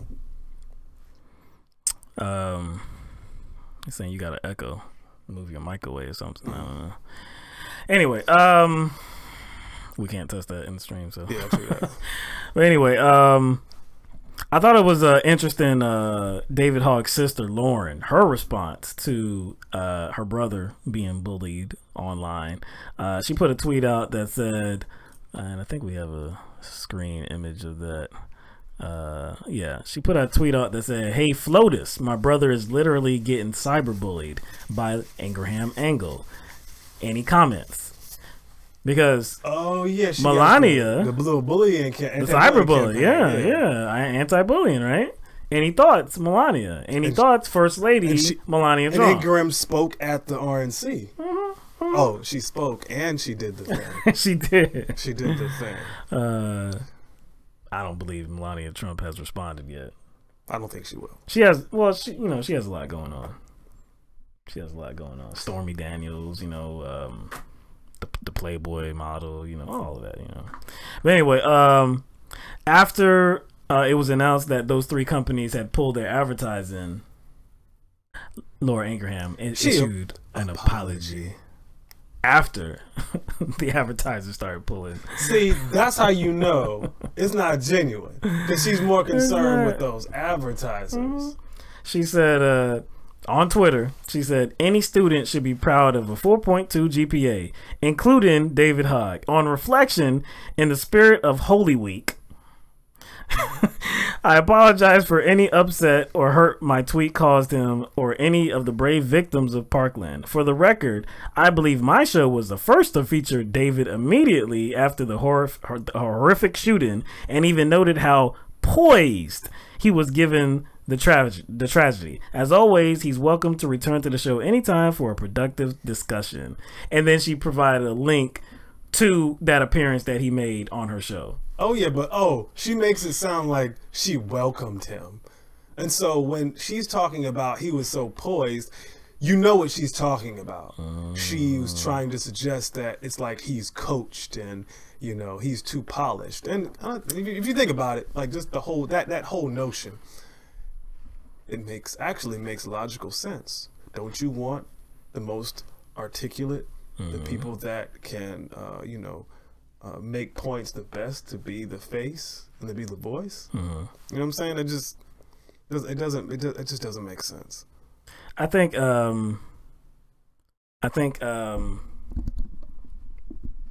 it's interesting that she is clamoring for a productive discussion after she says, or after she bullies him publicly. That's why I think it's. I want a productive discussion, but I bullied you on something totally unrelated to our difference of opinions. Guess what? It's almost a replay of the LeBron thing. Yeah, it is. Shut up and dribble. Well, I mean, yeah, we can have a discussion, but you just said he tell him to shut up. Like, again, she's a grown-ass woman. I'm sorry. There's no apologies. There's no apologies. She's a grown ass woman. She's acting like this, and she has a history of behaving like this. Yeah. And like I said, she only did that because of the advertisers. Oh, no doubt. She's feeling, you know, she's feeling pocket hurt. Yeah, she's feeling the weight of people leaving her program, you know. But I'm sure, you know, what always happens is that there's some other advertisers that, you know, put their money behind these awful voices. So I don't think she's gonna be hurting for attention, hurting for money. She still has that gig at Fox, right? And that's what makes it even more petty. Like, these mugs are gonna, you know, I hate to say it, but like after a while, you know, it's whatever attention that, you know, David Hogg is getting, it's gonna die down. She has a microphone, a camera on her. I mean, every day. She has the eyes and ears of millions of people.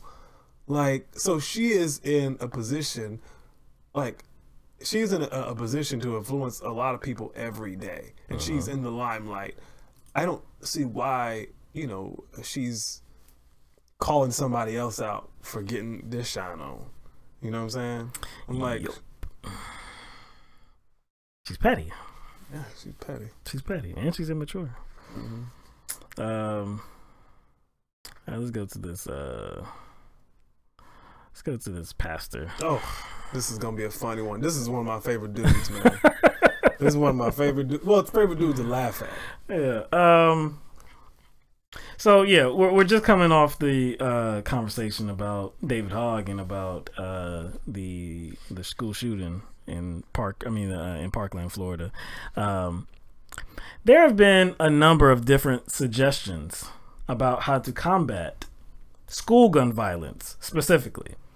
We have seen things like put God in school, you know, put in in God we trust, the 10 Commandments, yeah, and in God we trust, and in some form of like a plaque or something like that, so that I guess if there's a school shooting, this suspect will see the plaque and rethink what like, they're about to do. He's about to do. Yeah.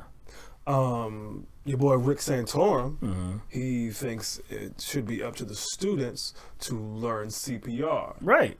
That to him is somehow a good skill to learn. Yeah. Well, more meaningful than, I guess, appeal to our legislature. Yeah, much way more meaningful. There was one school also, I forgot where it is. I actually thought it was like kind of like an Onion-esque type site, but then I saw other sites covering it. Then I saw the actual parents and students and teachers talking about it. There's one school that wants to have a bucket of rocks in the classroom. It's the last line of defense. The last line of defense, a bucket of stones. Yeah, bucket of stones. Bucket of stones. Yeah. And so we got 10 Commandments, CPR, stones. Stones. So, but not policy. No. We can't advocate for policy. No. We have to take on this mission ourselves. Okay? And we got to get God into our school. So, Pastor Robert Jeffress, he is the head of First Baptist Dallas, which is a mega church. And he had an interview with Fox News. It was the, which Fox News program was it? It was Fox and Friends. Yeah, it was Fox and Friends. And so we're just going to play a video about what he thinks is the best way moving forward. I love when you talk about the troubling times we live in. The only way to really change things is to change people, to change their hearts, to make them better. What message specifically do you have for many people that are troubled, to help them change, to help them love more, to open their hearts? Abby, I would remind people that for the last 70 years, there has been a crusade by secularists to remove any acknowledgement from God from the public square, including our schools, saying that we can be good without God. Well, that's been a dismal failure. I'd remind our viewers that for the first 150 years of our nation's history, our school children prayed, they read scripture in school, they even memorized the 10 Commandments, including the commandment, thou shalt not kill. And and yet about 60 years ago, the Supreme Court says that's unconstitutional. I think we need to return to that. Teaching people, starting with our children, that there is a God to whom they're accountable is not the only thing we need to do to end gun violence, but it's the first thing we need to do.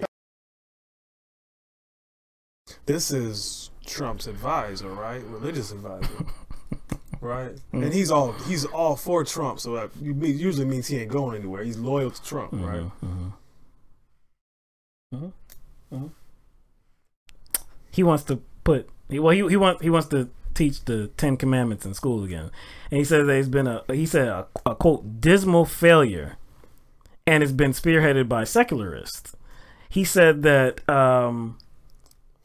it's unconstitutional. Well, he said that it was deemed unconstitutional to preach in schools and to talk about God and Christianity and talk about the 10 Commandments, but we need to return to that. So the first thing I'm thinking about is like, hold on, man. So you're saying that you're admitting, like, you understand that it was deemed or it was ruled unconstitutional, but we should just go ahead and rip up that Constitution just in this specific case right here. Because Jesus. Because Jesus. Man, this dude is something else, man. I don't mind. I don't mind at all that he wants to change hearts. I think all of us want to do that because we see everybody that lives on this planet understand that there is evil. All right, not every human being is good. There's lots of human beings that are filled with greed, filled with envy, filled with like I said, feelings of hate. Maybe they have no feelings at all, psychotics, man, or sociopaths. I mean, there's a lot of stuff going on with human beings. Not everybody really is interested in everybody else's success or their well-being. But I think most of us are. I think most of us are. So to get at people's hearts, you want to teach the Bible. You want to teach about God. You want to teach about the 10 Commandments. You know what? I have no problem with that. I don't have a problem with that whatsoever. But I do have a problem with that when you're saying that you want to do it in schools, because you want to force people to take in that information. You want to force people to say or to think that this is the only way forward, and to think that, one, there's only this way or there's only one path to religion. And if you don't believe in this religion, maybe if you believe in another religion, that's wrong. Or maybe if you don't even believe in religion, that's wrong too. That's what I have a problem with. Like, your way isn't the only way. I think it's ironic that essentially his way that he wants to go forward is opposite to the forefathers he loves to talk about, because he considers himself a historian. I think he actually wrote a book, and the publishers recalled it because it had so many falsehoods. Because he pretty much lies. He tells historical fiction, but he doesn't label it as fiction. He labeled it as reality. But yeah, it's kind of interesting that I'm glad people like him are diminishing in number. Right. Because like you said, not only does he believe that there's this one way to go forth with changing hearts and minds, he's ignorant of the fact that even within his own religion, there's 1,000 different ways to do that. So Preach, Mike. Preach. Not even Christians are on the same page. Exactly. And that's what I wish, like, a lot of religious people would understand. Like, I was talking to this girl at my job one time, and she's a Christian, and I told her that the actual separation in church and state protects you. She didn't understand what I was saying, and I was like, it doesn't just protect the non-religious from being, like, I guess imposed upon by religious folks. It actually keeps one group of Christians from imposing their beliefs on another group of Christians too. Right. And so it protects everybody. It protects everybody by keeping it out. Yeah. And again, like you said, he's a historian, right? So he understands that this nation was founded on the separation of church and state. That's the funny part about it, because he always talks about it like it's not. And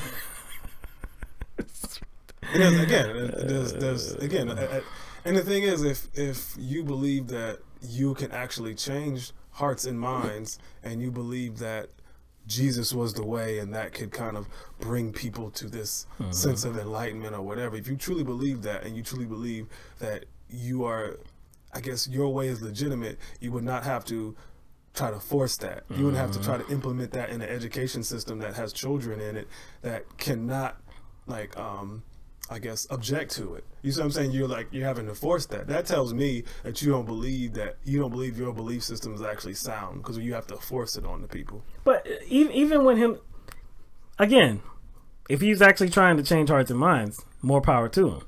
But he said that, I guess, what secularists caused and have removed God from schools, it's been a dismal failure.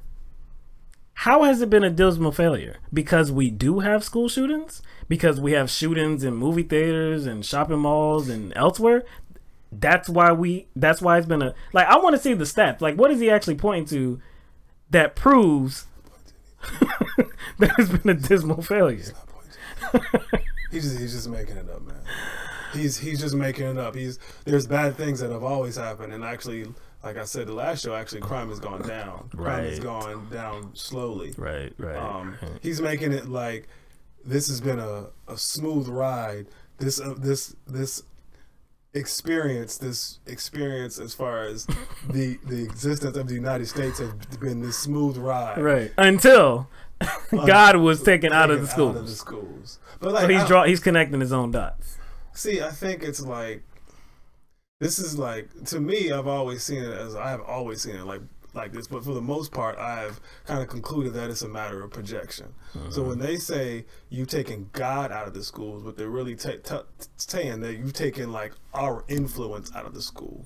You see what I'm saying? That's what they really mean. They just kind of like project whatever they believe existence is about onto like some, entity, because they want to brainwash as many people as they can. And so they say, well, that entity wants this, when it's actually them. So anytime they talk about God wants this or God wants that, they're actually talking about themselves. So when they say, God got taken out of the schools, they're just talking about the way I wish things would be, the way I want people to live, my beliefs, my principles. They took that out of the schools.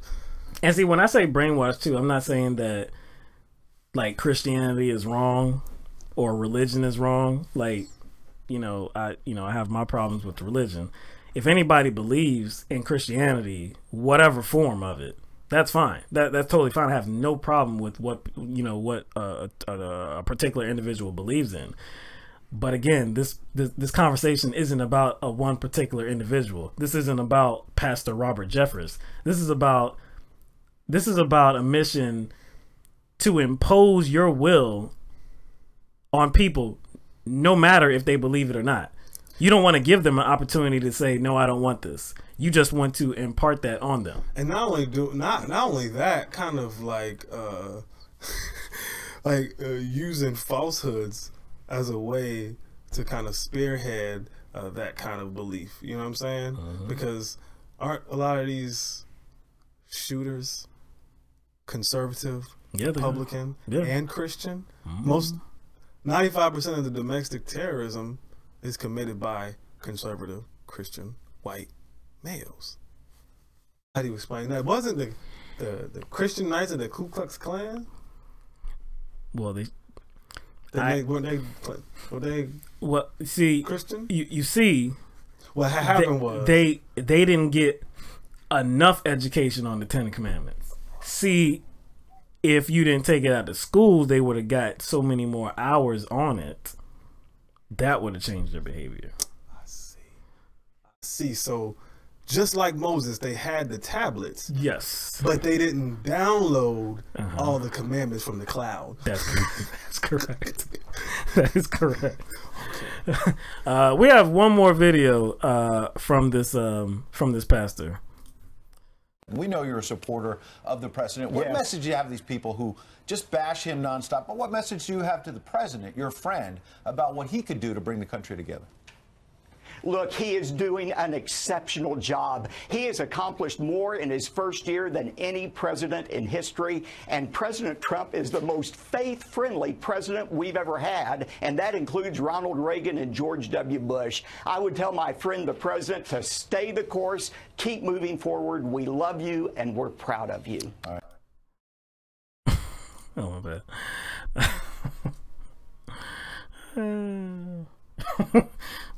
That's just funny to hear. To me, that's just funny to hear. The most accomplished president. He's had the most success in his first year of any president in history. Faith-friendly. What does and that he mean? is the most faith-friendly president. How? What is he talking about? Including Ronald Reagan and GWB. But what is he talking about? Like, you see, when I heard that faith-friendly, I'm thinking about the whole religious freedom thing.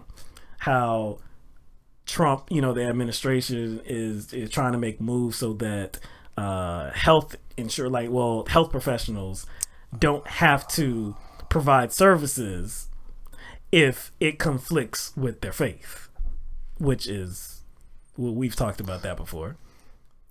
yes, Preposterous. That just has to do with control, Right. because they're butthurt that they cannot control the lives of other people. So then they have to, I guess, I don't want to say it's invoke a level of fear, but they have to set up a situation where the people that they feel are sinning kind of have feel to be secluded. They feel secluded, and they kind of feel powerless. Right. You know what I'm saying? Because they feel that they can't even get provided certain services. They want them to see the error of their ways. Exactly. And the thing is that they're purposely going after, they're not going after they're going after things that are always connected to marriage, like wedding cakes. They're focused on stuff like that. Focus on healthcare because that's something people need. So they're always focusing on necessities because that they know that creates desperation, and that's the only way that they, in their minds, they don't know this, but that's the only way that subconsciously that they feel that they could kind of get people to practice their version of their religion, is to kind of Institute fear. Yeah, it's make somebody desperate, create desperation. You know what I'm saying? I just find it but funny. where does it end though? Where does it end? What does it end at healthcare? What if hey, I'm sorry. I didn't know. I seen you in here. I thought you were alone. Then I saw you walked into the waiting room and kissed your girlfriend. So sorry, I'm not going to change your brakes. Sorry. Or it's sorry, I'm not going to make you a chocolate caramel latte because you're gay. Yeah. Or sorry, you can't do whatever the job is. You can't do it because I'll be supporting that lifestyle. I'm like, what? It's ridiculous, man. But this guy is he's full of it though. He expresses that he's so proud of Donald Trump. Keep marching forward. Keep doing what you do. Keep pressing forward, right? You're a religious guy. Donald Trump has been accused dozens of times now of sexual impropriety. Just recently, we saw the interview with Stormy Daniels. Just recently, we saw the case of, I can't remember, McDougal. I forgot her name, but the Playboy model, right? How could you be proud of this particular president knowing all of that? And that's why we know it's not about integrity. It's not about morality or ethics or anything like that. Or even God or Jesus. No, it's not about any of that. You are just supportive of him because you think he's going to be supportive of faith. He's going to say religious freedom, I got your back. That's the only damn reason. It's more or less what it's always been about. They're just kind of using Jesus and using God as some sort of backdrop to kind of cover up for their, I guess, need to be in power. That's what it's all about. They just want to be in power. You remember Bill Clinton's administration or his tenure as president, right? You remember that? You remember how towards the end of his tenure, there was a lot of talk about Monica Lewinsky and about impeachment. He did get impeached. Yeah, and about how immoral it is and how they Yes. will bring immorality to the White House. Right. And then George W. Bush, you remember what he ran on, right? Family values, right? A lot of Republicans were running on family values, right? Because they were disgusted by the actions of Bill Clinton. How are you not disgusted by the actions of Donald J. Trump?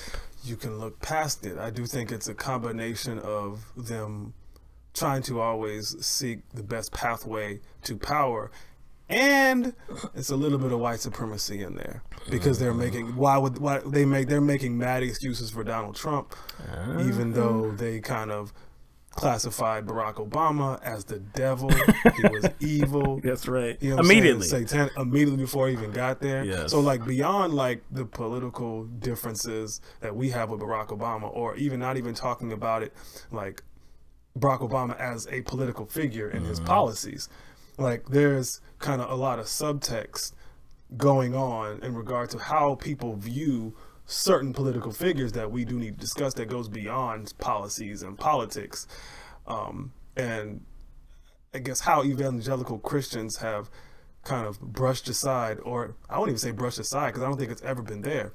They just look away. They just, yeah, exactly. Completely look away. They just completely look away, Right. and kind of go out of their way and bend themselves into pretzels to support someone that they wouldn't even, probably most likely wouldn't want to associate with.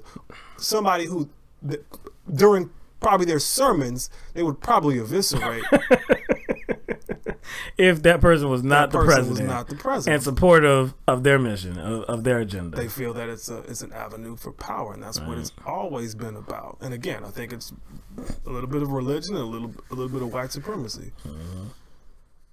Because Barack Obama, again, he was the devil and he hated all white people. They knew that about him instantly. All right. California. Ah, Cali. So, anybody that lives in a very populous city probably can understand the poor air quality, the smog. California understands that better than most. Los Angeles, these very populous neighborhoods, they understand that better than a lot of different cities. So they have sought to reduce their carbon dioxide emissions by 40% by 2030. Now, EPA Administrator, Environmental Protection Agency Administrator Scott Pruitt, it is expected that he's going to declare that having to meet an average of 54.5 miles per gallon for automakers is too much. And that's just a projection. It's just a projection. It's just a projection. It's not what they have to adhere to now. It's just, you know, they're trying to kind of plan for the future. Right. Because they don't want a situation to get worse. Right. They don't want to be Chinafornia. You know what I'm saying? Right. They're trying to avoid being Chinafornia because you know about how China they was facing like they would show pictures over like Hong Kong, and it looked like dirt clouds. Right. You know what I'm saying? Because there's so many people driving. They're trying to avoid a situation like that in California. So I can understand California's position. Yeah, they led this. They led this mission. It was they came to an agreement with the Obama administration. They came to an agreement with the Obama administration in 2011, so that they could impose their own in-state fuel standards. So again, by having to meet that 54.5 miles per hour gallon standard, it would force these automakers to make these cars way more fuel efficient, therefore having a positive impact on the environment. Right. Now, yeah, and if the environment is impacted in a positive way, what else is impacted? People's health. No doubt. You know what I'm saying? No doubt. So again, Scott Pruitt is the Hill confirmed that he's expected to try to kill that. Either the EPA could reduce that amount, that 54 miles per hour gallon amount, they can reduce it to something else, or they can completely just kill the proposal, so that automakers won't be on the hook for creating, updating these cars, updating the fuel economy standards. So if they were able to do that, if the EPA does go ahead and do that, of course, the California's objective to reduce their carbon dioxide emissions by 40% by 2020, that would be in jeopardy. So this is just the latest case where California and the Trump administration seems to be at odds. Yeah, because the first thing was immigration. That's right. So again, it doesn't seem like this administration takes the environment very seriously, takes global warming very seriously. Of course, we've noted how we are now the only country that is not a part of the Paris Agreement.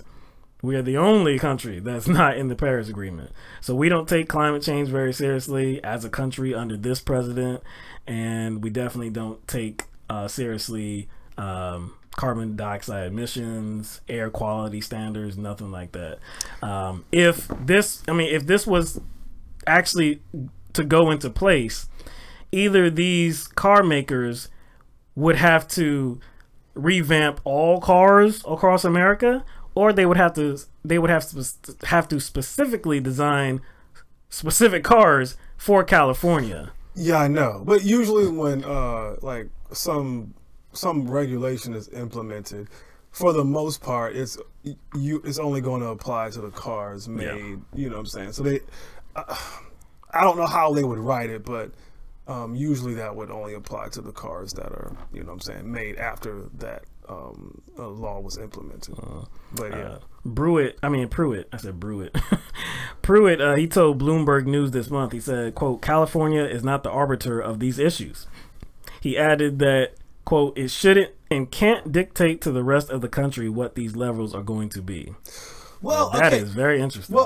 Well, I mean, first of all, that's kind of like a very narrow-minded statement, because I do think, California and a lot of larger cities, or in California has like San Francisco, Los Angeles, San Diego, Sacramento, San Jose. Yeah. You have so many large cities, and I do think that it's an effort to take a step and kind of ensuring that their state is not inundated with a lot of pollution. So I get, Pruitt is looking at it in this kind of like California is trying to dictate for everybody else, when actually I look at it as California is trying to lead the way for everybody else and make it and kind of setting a good example. Make things safer for the environment. For the environment. Like I said, you don't want it to be Chinafornia. I think it's just interesting that the way Pruitt talks about it, California is not the arbiter of these issues. They can't dictate to the rest of the country. So basically what you're saying is that they don't have states' rights. That's what I hear. And in a lot of cases, we hear that, no, states should be able to decide what they want to do going forward. Kind of like the NRA. When they said, hey, we don't need federal. That's right. And, the federal government doesn't need to impose any gun legislation. We need to leave that to the states. What about insurance? And then Florida passed gun legislation. Yeah. And then they sued. So it's the same thing here. Like insurance too, right? We want state insurance, right? We don't want federal insurance, right? We want state insurance.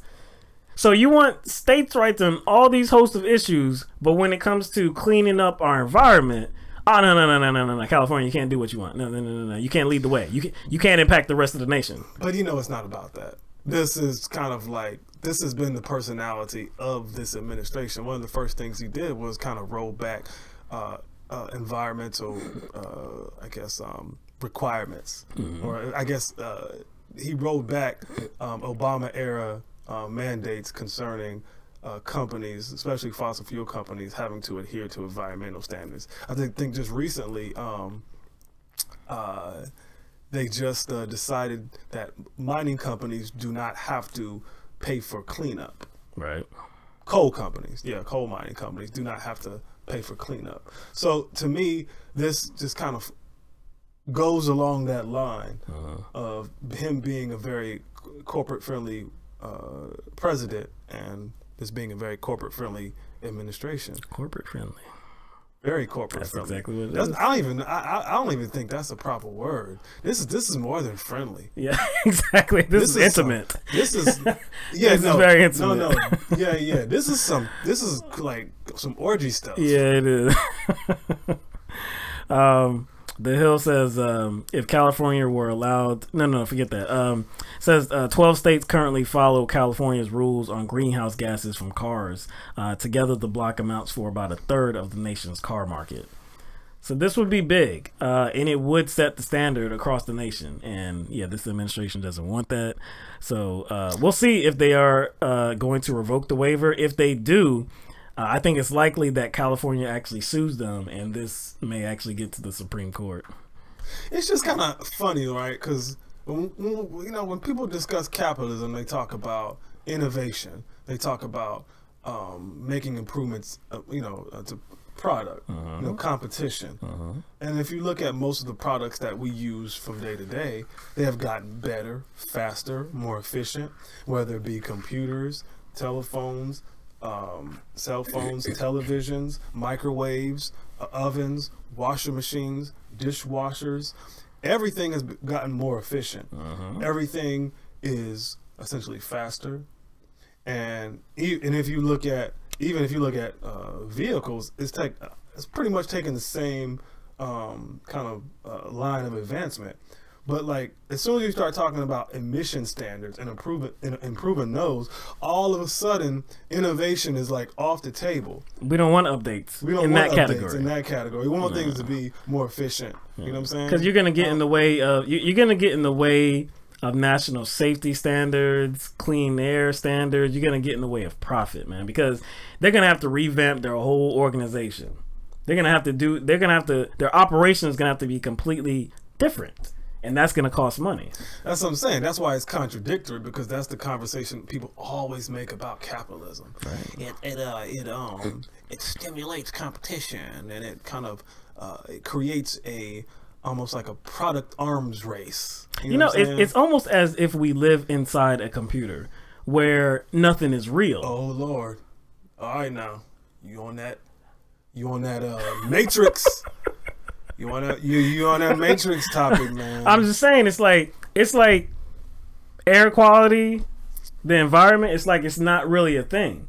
Like there's money to be made. We don't really need to pay attention to all that stuff. That doesn't affect us. We got money to make. This is a PlayStation game. Externalities, man. They see those things as externalities. Pollution is an externality because all it is about profit, man. And of course, the people who are going to be affected by pollution are most likely poor people, like with situation in Flint and in other cities. It's not just Flint. You know what I'm saying? Cities where there's like coal mining or fracking or anything like that. So the people who are affected are going to be definitely going to be poor. The problem with going forward on I guess implementing strategies that are better for our environment is that it may lead to reduced profits. Now, of course, there's going to be profits to be made, but you can't actually collect money from the sun. You know what I'm saying? If you have a bunch of solar technology, you can't really rein in profits from the sun. Man, I guarantee you, I'm telling you, I'm sure there's a lot of profits to be made. I would not put it past them to like create some sort of panel. I would not put it past them. See, you speaking too soon. I was speaking too soon. I wouldn't put it past them to put some sort of like panel, right?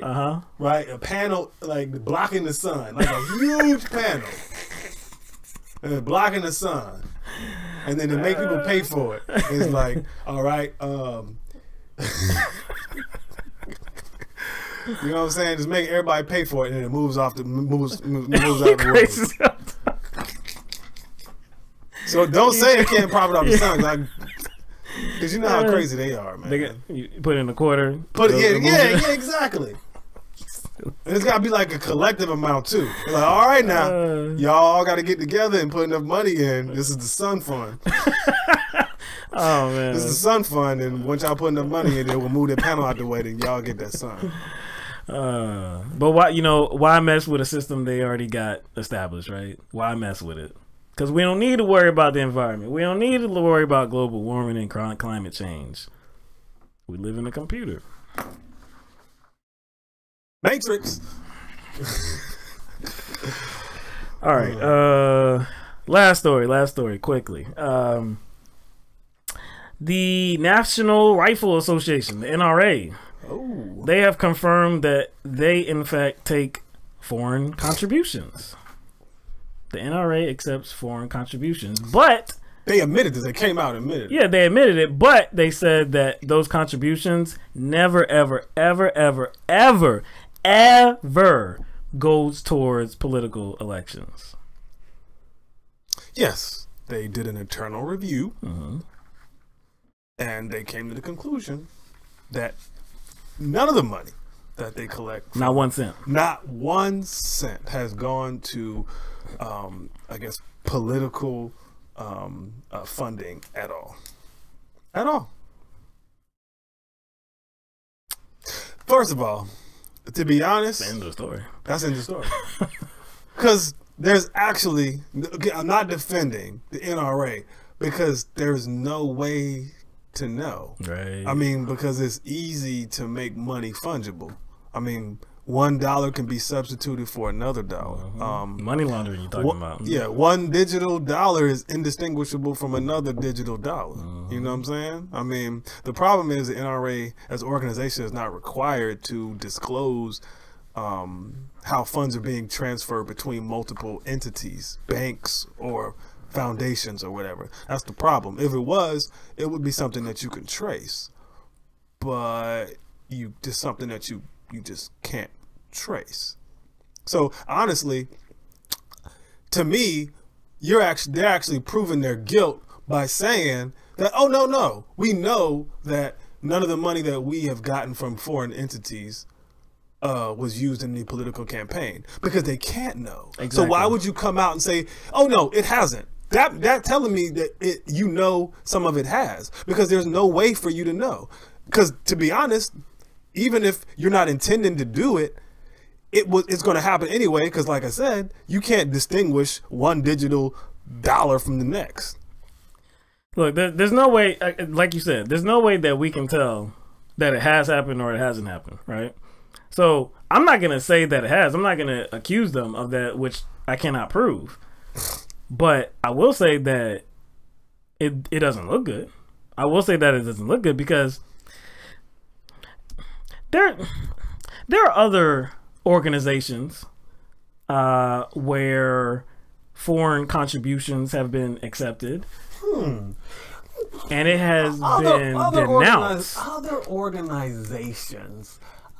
Do you really mean other another organization? Do you have a particular organization in mind? I shouldn't have put the S on it. You know how like Trump be like countries talking about the drug how the countries doing good things with drug problems, meaning one country, Philippines. I actually just mean one organization, the Clinton Foundation. Right. Yeah. Clinton Foundation. You remember when it came out that they were taking foreign donations, and Bill Clinton say something like, yeah, but it was before the election. But it was before the election, with a lot of, because again, the Clinton Foundation has been not just during the election, but like from the time of the election, like it has always leading up to the election, and before that, the Clinton Foundation has always been a hot button topic. Oh my gosh! And so they knew that. So it was only like a month before. Yeah, it wasn't that much time until the election, and Bill Clinton came out and said that they would no longer take foreign donations, and that he would stop giving like public speaking. He would stop taking money for public speaking arrangements. And the thing is, it wouldn't, like, even if they did, it wouldn't have been illegal. No, it wouldn't have. But like, but why did he feel the need to say, you know what, we as an organization feel like this is a bad look and we're not going to do it anymore? Why would he do that? Because to me, like, if he's going to say, hey, we're not going to accept, foreign donations anymore, as kind of like this political olive branch right. to potential voters, like, we're not going to be influenced. That is suggesting that that money does have influence. Yeah, and that there was something improper going on before you said, I'm going to cut it. Exactly. Like, why would you want, want to cut it if there's no influence and if they're not influencing you with those donations to the Clinton Foundation? Right. So same thing would apply to the NRA. And I can give a rat's ass because it's written in a way that, hey, you can take foreign money, but as long as you don't use it for political campaigns, it's okay. To me, that doesn't make sense. It's like saying like only political influence happens during campaigns. That's why it's such a interesting loophole. Like, really, they couldn't use that money to influence politics in other measures? Like in other ways? Really? Yeah. Are we stupid here? Yeah. Again, we understood the reality as it relates to the Clinton Foundation, so why aren't we understanding the same reality as it relates to the NRA? And why does the NRA even need that money anyway? You know what? There was a report that came out that said in January, the NRA collected about $248,000 in individual contributions. In February, and what happened in February now? The Parkland shooting, right? They collected about $780,000 in contributions. Now, we talked about how after shootings, what tends to happen? After every single shooting, what happens? There's a run on guns and ammunition. Yep, and there's a run on contributions to the NRA. Why do they need that money from foreign contributors? So now maybe you can call them the International Rifle Association? That's what you should call them, right? International Rifle. And actually, maybe you want to change their rifle too, because it gives them like this very country type homey feel to them. Like, got my rifle. I'm like, they should change. We should change it to like a something that they make most of their money off of. Not a rifle though. I don't know what it is. But another thing is, like, they're taking money from international sources, right? Who exactly are these international sources? Why do they feel like they are interested in the NRA in America? Yeah, because like even if the money technically isn't being used for a campaign, it doesn't mean that like the obvious smell of monetary favors to influence people in power to create policy is not there. That's the thing. That's why I don't understand. It's like could you use that money to create lobbying positions? Exactly. Why would international sources be interested in that? Maybe they understand the same thing that we do, and it creates chaos in America. Are they interested in a safe and secure America? Or are they interested in a weakened America? We don't know what these sources are, right? But again, like it all boils down to capitalism. And I think that like when we talk about how long this system will last, a lot of people say it's going to crash. A lot of people say it's going to die out, and then that's going to kind of lead the pathway to more equitable society, socialism, blah blah blah, whatever. But capitalism is also a weakness too, because like you said, like they truly don't know what these foreign entities' motives are in trying to influence our policies. Right. But all they see is the money. So essentially, like they don't care. You know what I'm saying? So it's like we are easily. But we can be easily manipulated because of our greed. No doubt, man. No doubt. All right. That is the last issue that we were going to cover today on tonight's program. So what we're going to do is open it up for callers. If anybody has any questions, any comments that they want to make, you can call 669-900-6833 and we will get you on the program. Let's set up the environment here. that we can see your calls.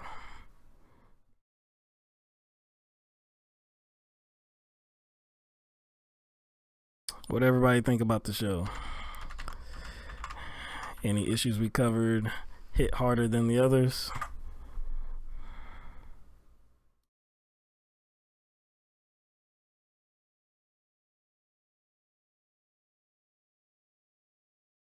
All right.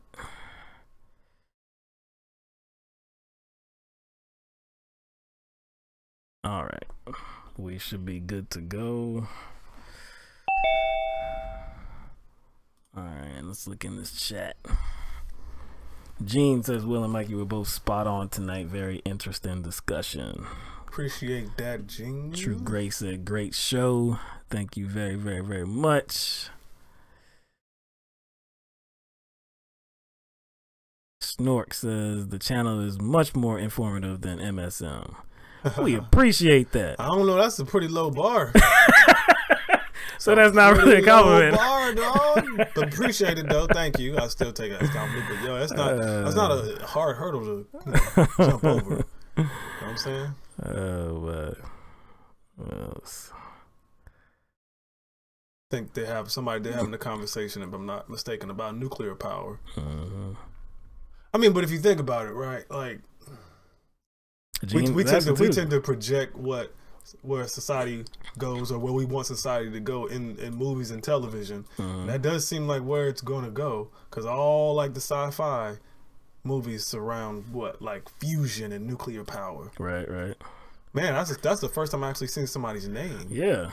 All right. So first caller up that we have is Ken. Ken calling in from we don't know where, but Ken, you are on the air live with LTMB. How you doing tonight? Hi there. Am I coming through? Yes, I believe you are. Awesome. I'm actually you can probably hear it, I'm a UK national, currently living abroad though, so I've been listening to your show for as long as you've been on. It's good stuff. Really? Cool. Oh man. Oh, yeah. How do you stand us for that long? Hey, I've watched some real shit on YouTube in my time. You guys... Oh, we appreciate that. Thanks, man. Bro. Thanks, appreciate that. Just to let you know, why you're seeing my name is because you can actually go to the zoom.us website and click on the join a conversation link there, and then you can put in the second number you supply, and that will put you straight into this conversation. Okay. That we didn't know that. Yeah, and that's why I've turned up on there with this name. So yeah, I'm Kokoro Wish in the chat. You mentioned me earlier, so. Oh, so now we have a voice to the name now. Yeah. Indeed. In any case, Larry Krasner. It's why I dropped in here anyway. I've been ever since I heard he won his DA race. I've been keeping an eye on it, and you mentioned before that there would be, his actions would save budget, etc., etc. Well, what he's going to have to vie with before he can do that is the private prison industry in Philadelphia, because they have a very, very large private prison industry from what I've been reading. It's like about $5 billion per year. So yeah, it's like, and of course, if it's anything like the UK prison industry, the private prison industry, they get paid an amount of money even if the beds are empty. Right. So, yeah. So, wow. Yeah, you're gonna have to. He's gonna have to vie with that, and there's gonna be a lot of people up against him from both the private prison industry and the police union, probably. Oh, no doubt, no doubt. Yeah. I don't think they expected that he would win. I really don't think they expected that he would win. Nor do I think that they expected he would act so swiftly. Oh yeah, they're gonna put a lot more muscle into defeating him the next go around. Oh yeah. We kind of foresee that.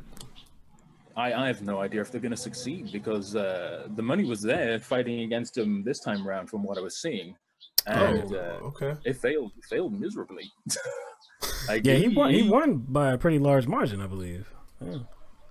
Yeah, he got in there, and I think he surprised basically everyone. I remember it being up on the Young Turks or TYT Politics or whatever it was, when I caught that he'd actually won the race, and everyone was just like, "Oh, well, that's good news." Right. Well, yeah, we're definitely going to be keeping an eye on him too, because, like I said, I believe it looks like his agenda. He actually wants to put some capital into like what he's doing, try to actually reform things there in Philadelphia, and hopefully set a standard that cities around the nation can follow. Yeah, and I do agree with you, Ken, that he, even though he's kind of going 0 to 100 real quick on his agenda, he does have an uphill battle in kind of combating, the existence of for-profit prisons. So yeah, that was the establishment, and that's understandable. But yeah, that's a good point to make, Ken. But we appreciate you calling. We got 3 other callers that's in the waiting line, the waiting room right now. And like I said, I will just mute and let you take those guys. So good. Shout out to the UK. And, word. Yeah, man. Appreciate you watching our show and I guess putting up with us for so long, bro. I'll be back probably, so you'd have to put up with me a bit more at some point. We look forward to that. All right, Ken. Take care. All right, 301 area code. You're on the air live with LTMB. What's your name and where you calling from? Hello, 301 area code. Oh yeah, okay, that's me, Rashid. Okay, there you go. How you doing? Rashid, I'm from Maryland. Hey, what's going on, Rashid? Man? Yeah, I'm sorry. I thought, yeah, what's up, man? I thought it was a few more people. Said 4 people on the call, so I thought it was going to be other people in the queue before me. But yeah, yeah, the last guy that I was chatting with, he was 100% spot on. Actually, I was calling in, so I don't know if you guys actually made a mention about this, but what was it? Sean King is actually doing something just like the Young Turks are doing, where they're doing the Justice Democrats. He's actually sponsoring. Well, he's trying to get people to sponsor prosecutors from around the country, where yeah. So I saw that on Twitter earlier today. Okay, yeah, I did see something about that, but I didn't click on it, so I wasn't really clear on the details. So man, that's big, because that's kind of where it starts. I mean, exactly, right? That's how you get actual change. Because the thing I noticed is that not to alienate nobody, but one thing that I noticed is that us as Black people, we have just a ridiculous amount of money that we're spending every year. I hear excuse me, I hear it's $1 trillion here, it's 1.5 trillion there, but high and low estimates or whatever. But the point is that when there's infrastructure in place, Black people will be willing to drop money, and we drop a lot of it at any given time. Case in point, when Hidden Colors came out, and you were spoon-fed information, Black people came up and for the good or the bad about Tariq Nasheed's past, or with the school, with the other gentleman.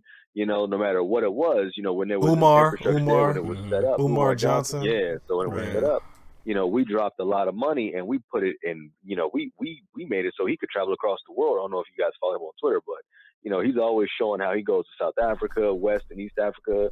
How he went to go see the walls of Benin. And he pushes that stuff, and he gets a lot of money from those sales of that book. Not book, but from the movies. So the thing is that when it's just like Black Panther, Disney came out finally, after like decades of minstrel shows, and they finally gave Black people something to spend their money on, and we dropped, and now it's the highest rated film, highest grossing film, superhero film of all time. So when Sean King says, okay, hey, you want to change the system, here I'm going to look up people who are going to take down the system. Give him money and he'll do it. And this is exactly what happened. We gave my man money over there in Jersey, and now he's disassembling the system of white supremacy. That lots of people benefit from, even if they don't want to admit that they're benefiting from it. So the thing is that the Justice Democrats, you see the woman over there in where is it? I can't think on the top of my head, but No, not Baltimore. I am actually over here in Maryland, but no, I mean, our elected officials are crazy, man. You'd be surprised. I mean, we gerrymander like crazy, and we still got 80% of all of our jails are filled with black men, even though black men only make up 15% of the actual population. So, it's crazy, my man. I'm a part of the Green Party, so, I actually get hit with these numbers in the face every day. And when I go talk to, some of these other people that are running for governor or running for, senator, I ask them questions and they give me platitudes, but whatever. That's a different subject. Right. I was just called in because, I agree with what you guys are doing, and I was wondering, if there was any type of way that, that you guys will also be able to do something like that. Because what I noticed is that a lot of the other popular YouTubers that I follow, that all of you guys are really reporting on a lot of stuff that is not being reported on the mainstream media. But something that has set you guys apart is that the things that you're reporting on are things that we as individuals can get active in. So like when you Yeah. guys do have people like the last caller or myself on, and we actually talk to you guys and you guys are like, oh yeah, you know what, that is actually happening. That gives structure, like that actually, that makes it so things like this huge March for Our Lives that just happened a couple of days ago, last week. And that also makes stuff that happened, it makes a stark difference from the 10-year anniversary or the 20-year anniversary of the Million Man March that happened. See, when I was over here in Maryland and all these black people from around the country came and dropped money on all the black folks that were in DC, all the black businesses that were in DC, Maryland, and Virginia, the thing is that it only went for about 6 months. And then what? So like all that work and all that effort, all those busing companies, all the taxi cab services, all the people who make kente cloth, all the people who make hats and shirts and everything else, it was a real big, huge wave of money came in, but it was like, where did it go? Because it didn't make the recidivism rates of prisons go down. It didn't make any of the rich folks that live right beside me over here in Howard County stop or divest away from the private prison industry. It didn't do none of that stuff. So the reason why I brought that up was again because structure, infrastructure matters. Like when black people, unfortunately, we got to do twice as much work to get half of what other folks are getting. So unfortunately, when you get when you do twice as much work, I'm not, not trying to sound any type of way, but the three ladies that I know personally, that I'm involved with, these women are going out to get their masters. They're going out, they got their full-time jobs. They're doing 40 hours a week. They're actually working in the government. They're actually doing things to stave off their having to repay back their student loan debt. Because when you're in the government for a certain amount of time, you get forgiven for your loans as long as you work for, as a civil servant, something like that. So here's the thing. When I talk to them about, policies, when I talk about who they're going to vote for, when I talk to them about all that good stuff, they're like, oh, we're in the Democratic Party, and well, guess we'll just vote down ticket. I'm like, no, that's not good enough. You have to actually like research the people who you're looking at. Like, you can't just say, oh, well, Ben Jealous used to be the leader of the NAACP. It's like, that's nice, but Ben Jealous isn't trying to make an infrastructure for internet. Like net neutrality in 60 days is going to be law, what Ajit Pai just did. So are we going to actually, just vote for somebody who's going to make recreational marijuana and then we're still getting arrested? Or are we going to vote for somebody who's actually trying to dismantle the criminal justice system as we see it in Maryland, get rid of the bail bond industry, stop accepting money from the bail bond industry? Because if you look at it, Maryland is like the number one state for paying to get out of jail. And the black people here are some of the rich, or not some, but PG County is like the hollow bastion for black excellence in the whole country. I mean, you only got Alaska, Hawaii, and Maryland for the richest black people in the nation. So, it's like, we over here just drop money, get out of jail. And it's like, I know several of my buddies who got arrested for having a license suspended. It's like, so now they've been arrested and put in the system, for dumb stuff, but it's like, so who you're voting for? So I just called in and chatted about, infrastructure because, I think that when I share your videos on Facebook, and other people chime in, or talk to me in real life about it and don't actually post up on your page and don't, give you like some follows on your page, I think it's like, well, this would be one of those things where, people go, what of it? Because with that Million Man March thing, it was like all those black folks came out, but it was like, what of it? 6 months later, what of it? It's like Sean King is like, no, I'm going to learn from the Young Turks. I'm going to learn from, the Justice Democrats, and this is what's going to come of it. Other popular YouTubers, I forget the dude's name, but he was actually one of the founders of the Justice Democrats, and he left when Cenk Uygur Cal Kalinske. It was Cal Kalinske. Yeah. So he left, right? And when he left, it was like, okay, there's a turning point here. But the point is that they set up that infrastructure. At the very least, that infrastructure is there. And it's like, I think that, there's a huge market for you because, honestly, aside from the advice show, I don't even know any other YouTubers that are as popular as you guys, that I'm actually watching that consistently, that I'm actually having in-depth conversations with my family and friends about, politics and other things, when we watch your show. But yeah, I just want to call in with that. But thanks for the show, man. Appreciate that, Rasheed, man. Yeah. Peace. All right. But yeah, I don't think anybody should feel a certain type of way about what he mentioned about how much money black people put into certain things. Obviously, all people put money into things, but I think specifically black people, because the conversation was about criminal justice reform, and that disproportionately affects black people the most. So I don't feel any certain type of way with what you bringing that up, Rasheed, and there's a saying that put your money where your mouth is. Yeah.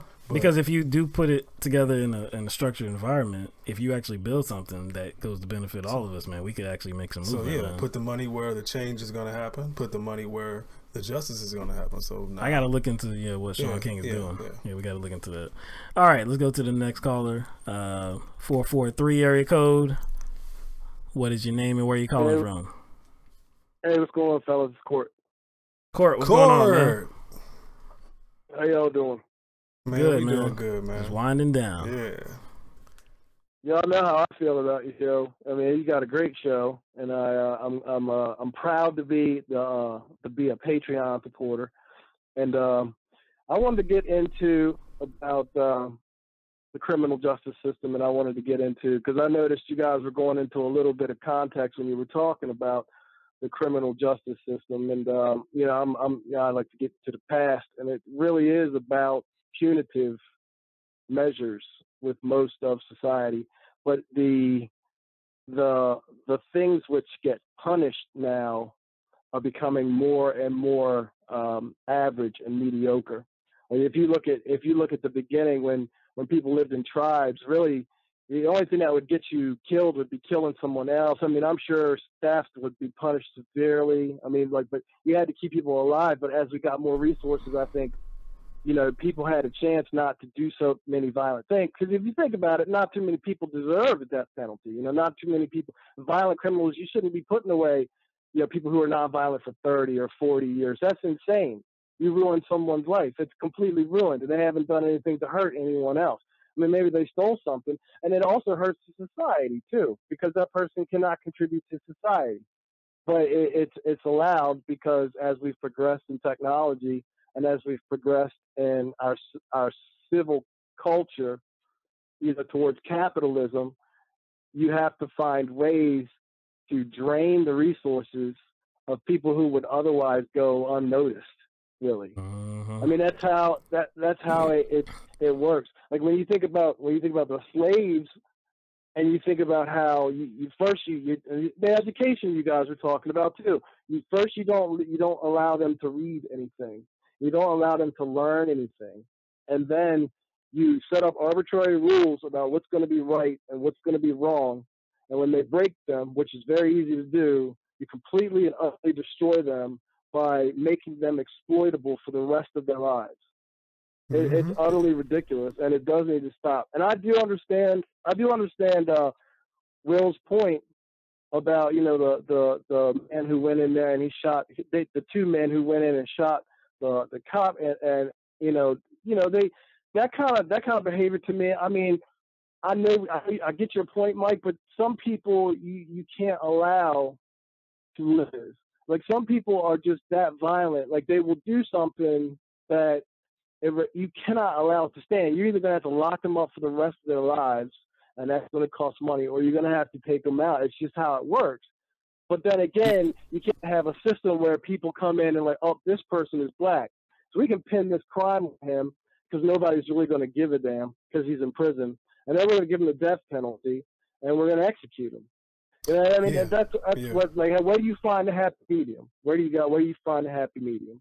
Yeah, that's the conundrum that I find myself in. Because it's like I'm in a tough spot. You know what I'm saying? Because I'm torn between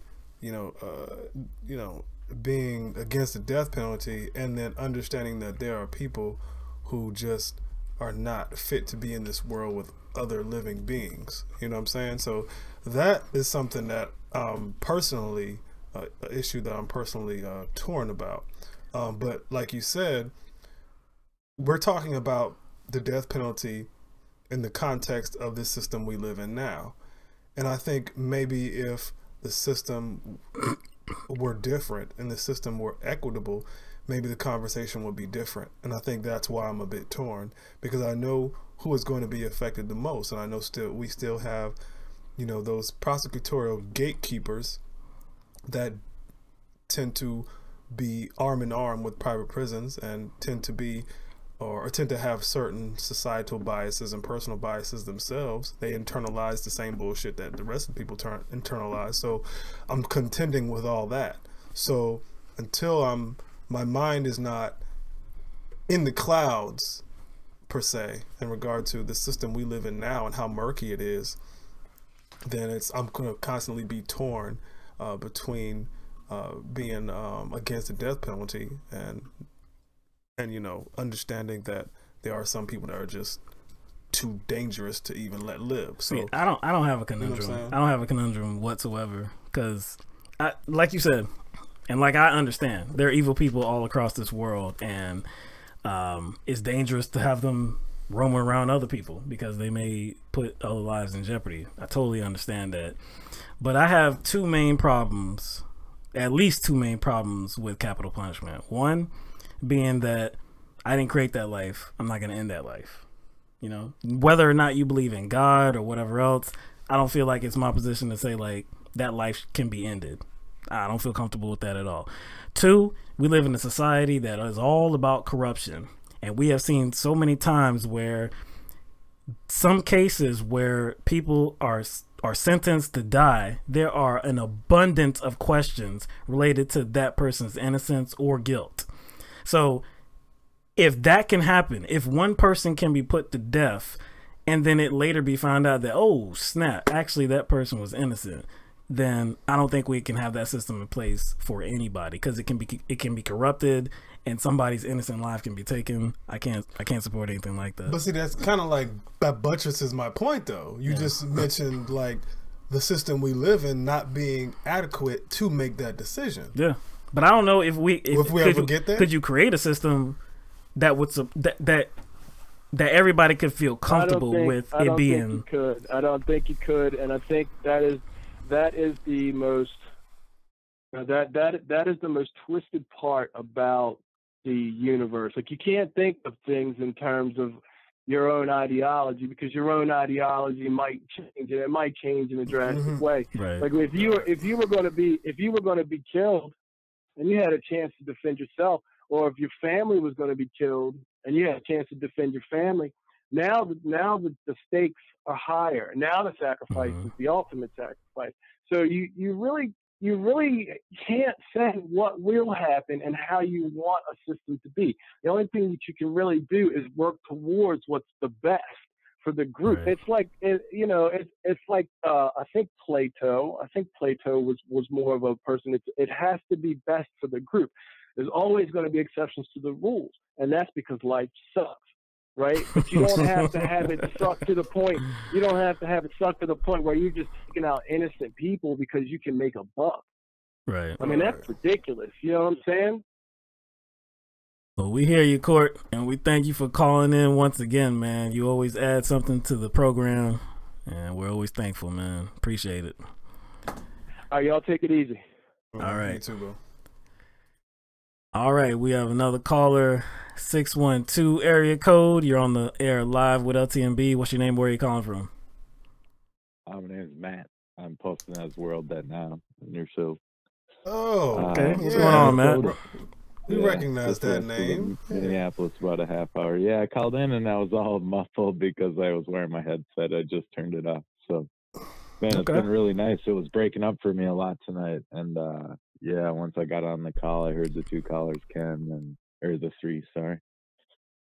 And yeah, those guys were awesome and their points were awesome. And I enjoyed what Mike had to say about, hey, some people, they're just going to have to go. I mean, I'm sorry to say it like that, but if I'm anti anything, it's like I'm anti cruel and unusual punishment. I think that was a term thought up by people who, if the world knew what they were up to, they'd be in trouble.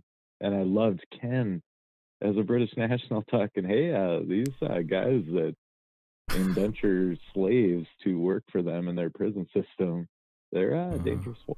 That's basically what Ken was saying. And yeah, I don't know. I just love your opinions on, I don't know. And I typed that up in the comments tonight that it's unfortunate that people are falsely accused. And I don't know. I mean, why can't we all vote on our smartphones and it wouldn't have to be unanimous like a 12-man jury? But yeah, even, and for elections, I don't know, that stuff is traceable. And some people don't like to get off the couch unless they're doing yoga. Yo, man, this one got me hunched over, man. See, I haven't coughed. Dang, hold up. See, he took your place, man. I didn't cough missed over here, the man. show for like a month straight. I just got back a couple of weeks ago, but yeah, I've been courting a woman, so I've been busy, and it's time well spent. Oh, but I missed. He been on the Matt been on the prowl. Hey, you know they know that takes a lot of time. Matt been on the prowl. God, man. Yeah, you guys should hit me up. You got my number. That's a full-time job, man.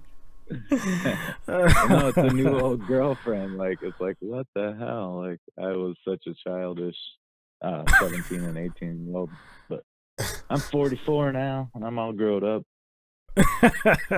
Oh, shit. But yeah, I enjoy the show and the people in the chat room, and they know this, so thank you on behalf of World It Now. Man, appreciate you calling that, in man. and, you know what I'm saying, giving us a shout out like that. And like you said, the chat room is always lovely, always live, and there's always conversations going on. I love the interaction. It's kind of hard not to look at it, but I do love our people, man. I love y'all. And I want to wish you much success on your court as well. We love you too, and that's why I called, just to tell you that we love you too. Me and Grandma Christine, who went somewhere mid-show.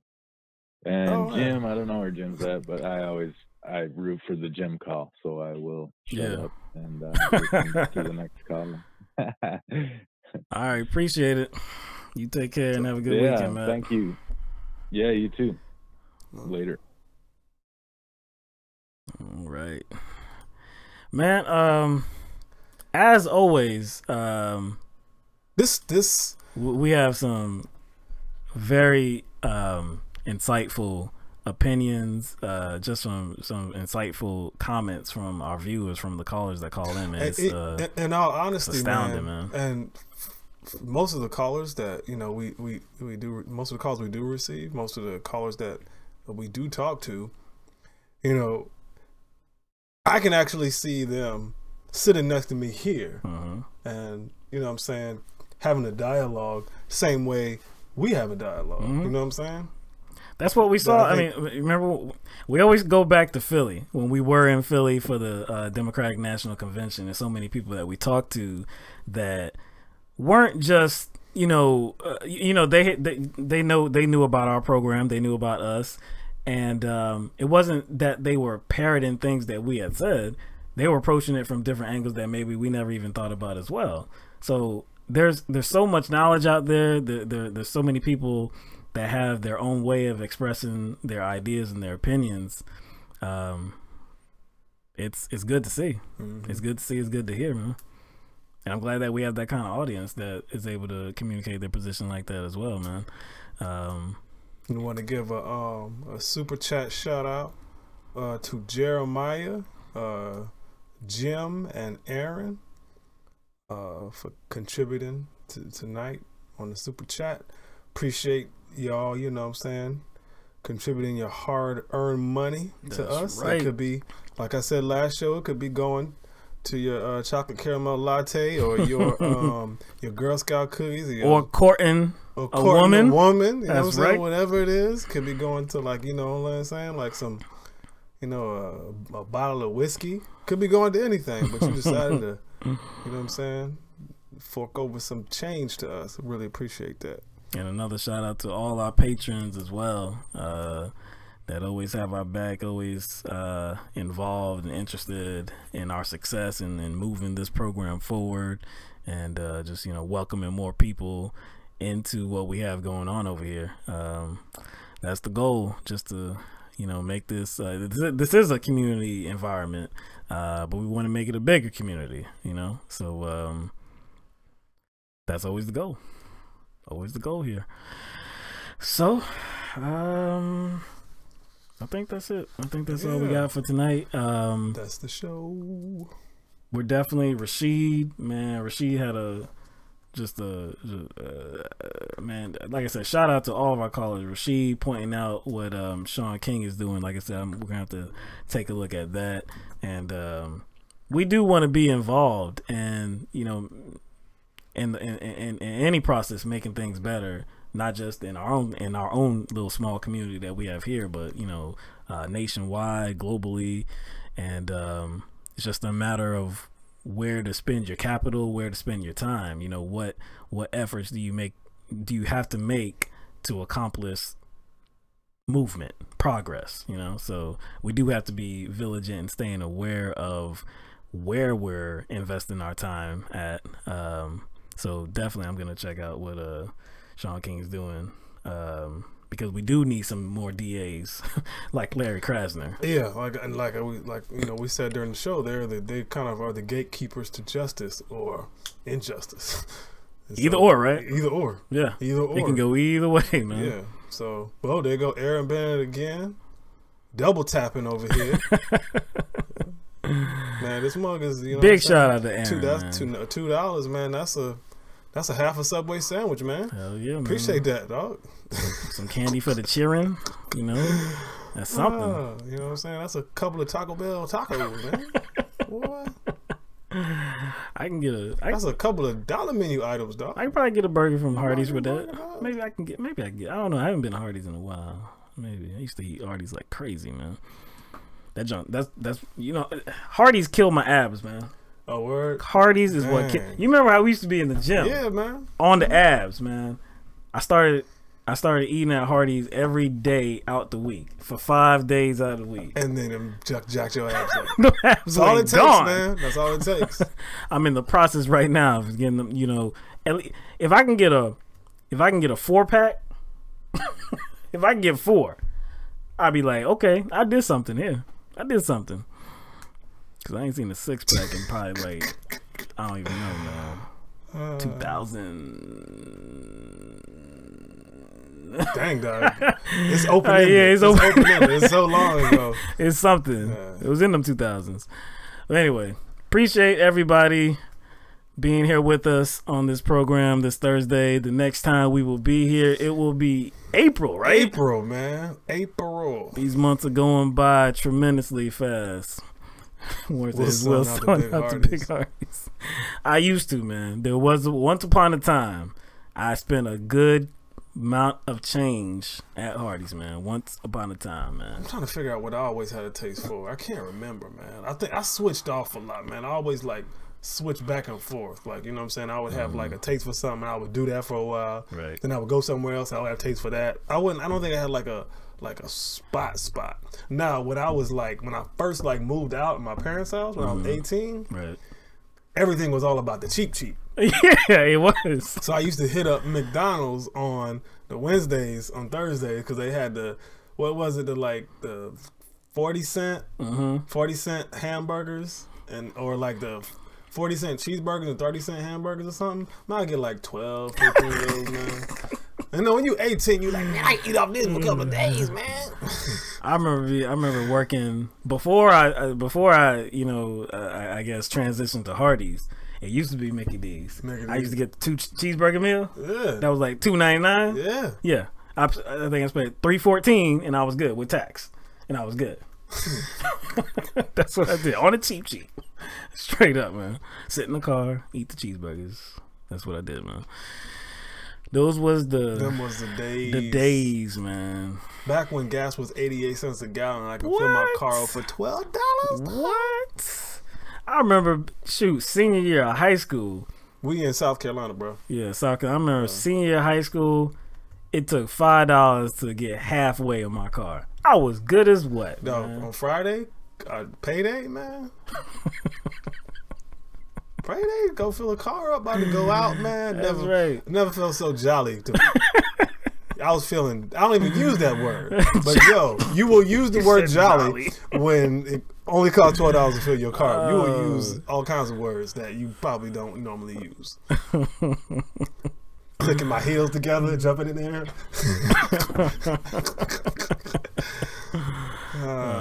Aaron said he's feeling me on that food front. So his wife won't have it though. So I buy it. That's that stomach gatekeeper. That's what I'm saying. Hey, that will I'm telling you, that will kill your abs faster than anything else, I think, man.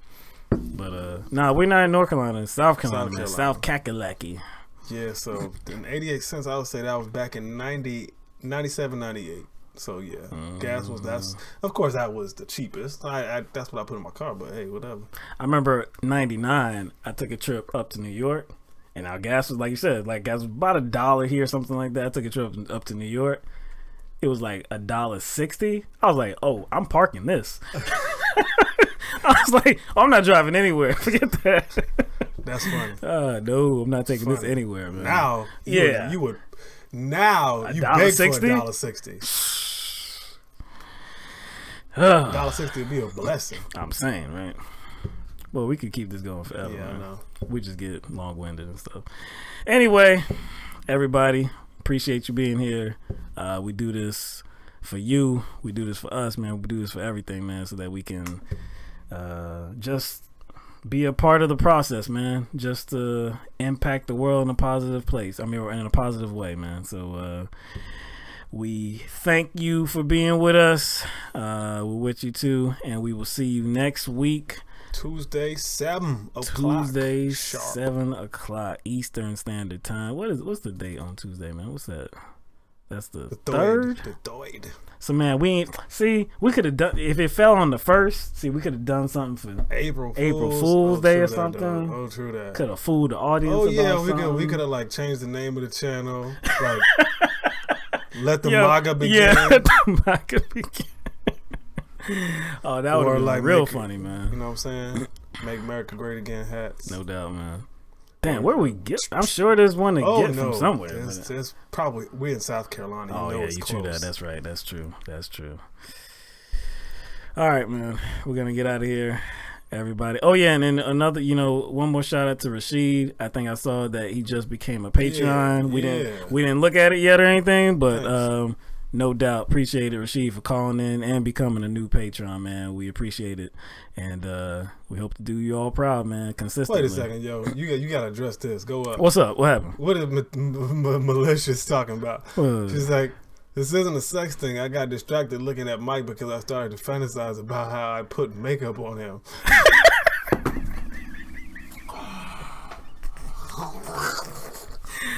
Yo, where did that come from? Never heard that in my life. Why? What? Never heard that ever in my life. I never heard somebody say, you know what, Mike? Now I just look in your face and I just can't help think about it. I can't stop thinking about it. I keep fantasizing about putting some mascara on you, some eyeshadow. You got the eyelashes. I put some, you know what I'm saying? You could put some blush your cheeks. I'm tapping out. I've never heard that before.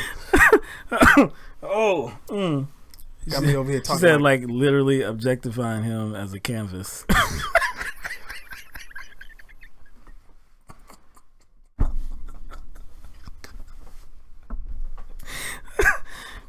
I don't even know what to say about that. I know. Man. I don't know what to say. I don't even. See, that's new. That's a new one. That's brand new, right there. Try not to cough. See, that's brand new. It's getting up in the chest. That's brand new. It's getting Ninja like what the. Oh my gosh, man! You are a trip, man. Y'all are tripping here, man. Y'all cause us to laugh, man. All right. We're going to get out of here before I start choking. Because Muzz got jokes, man. But anyway, we will be back Tuesday. We hope you're here with us. We hope some more people in here with us. I know. The more the merrier. Yeah. So we'll keep this thing rocking, man. All right. Everybody have a good weekend, and we'll see you next week.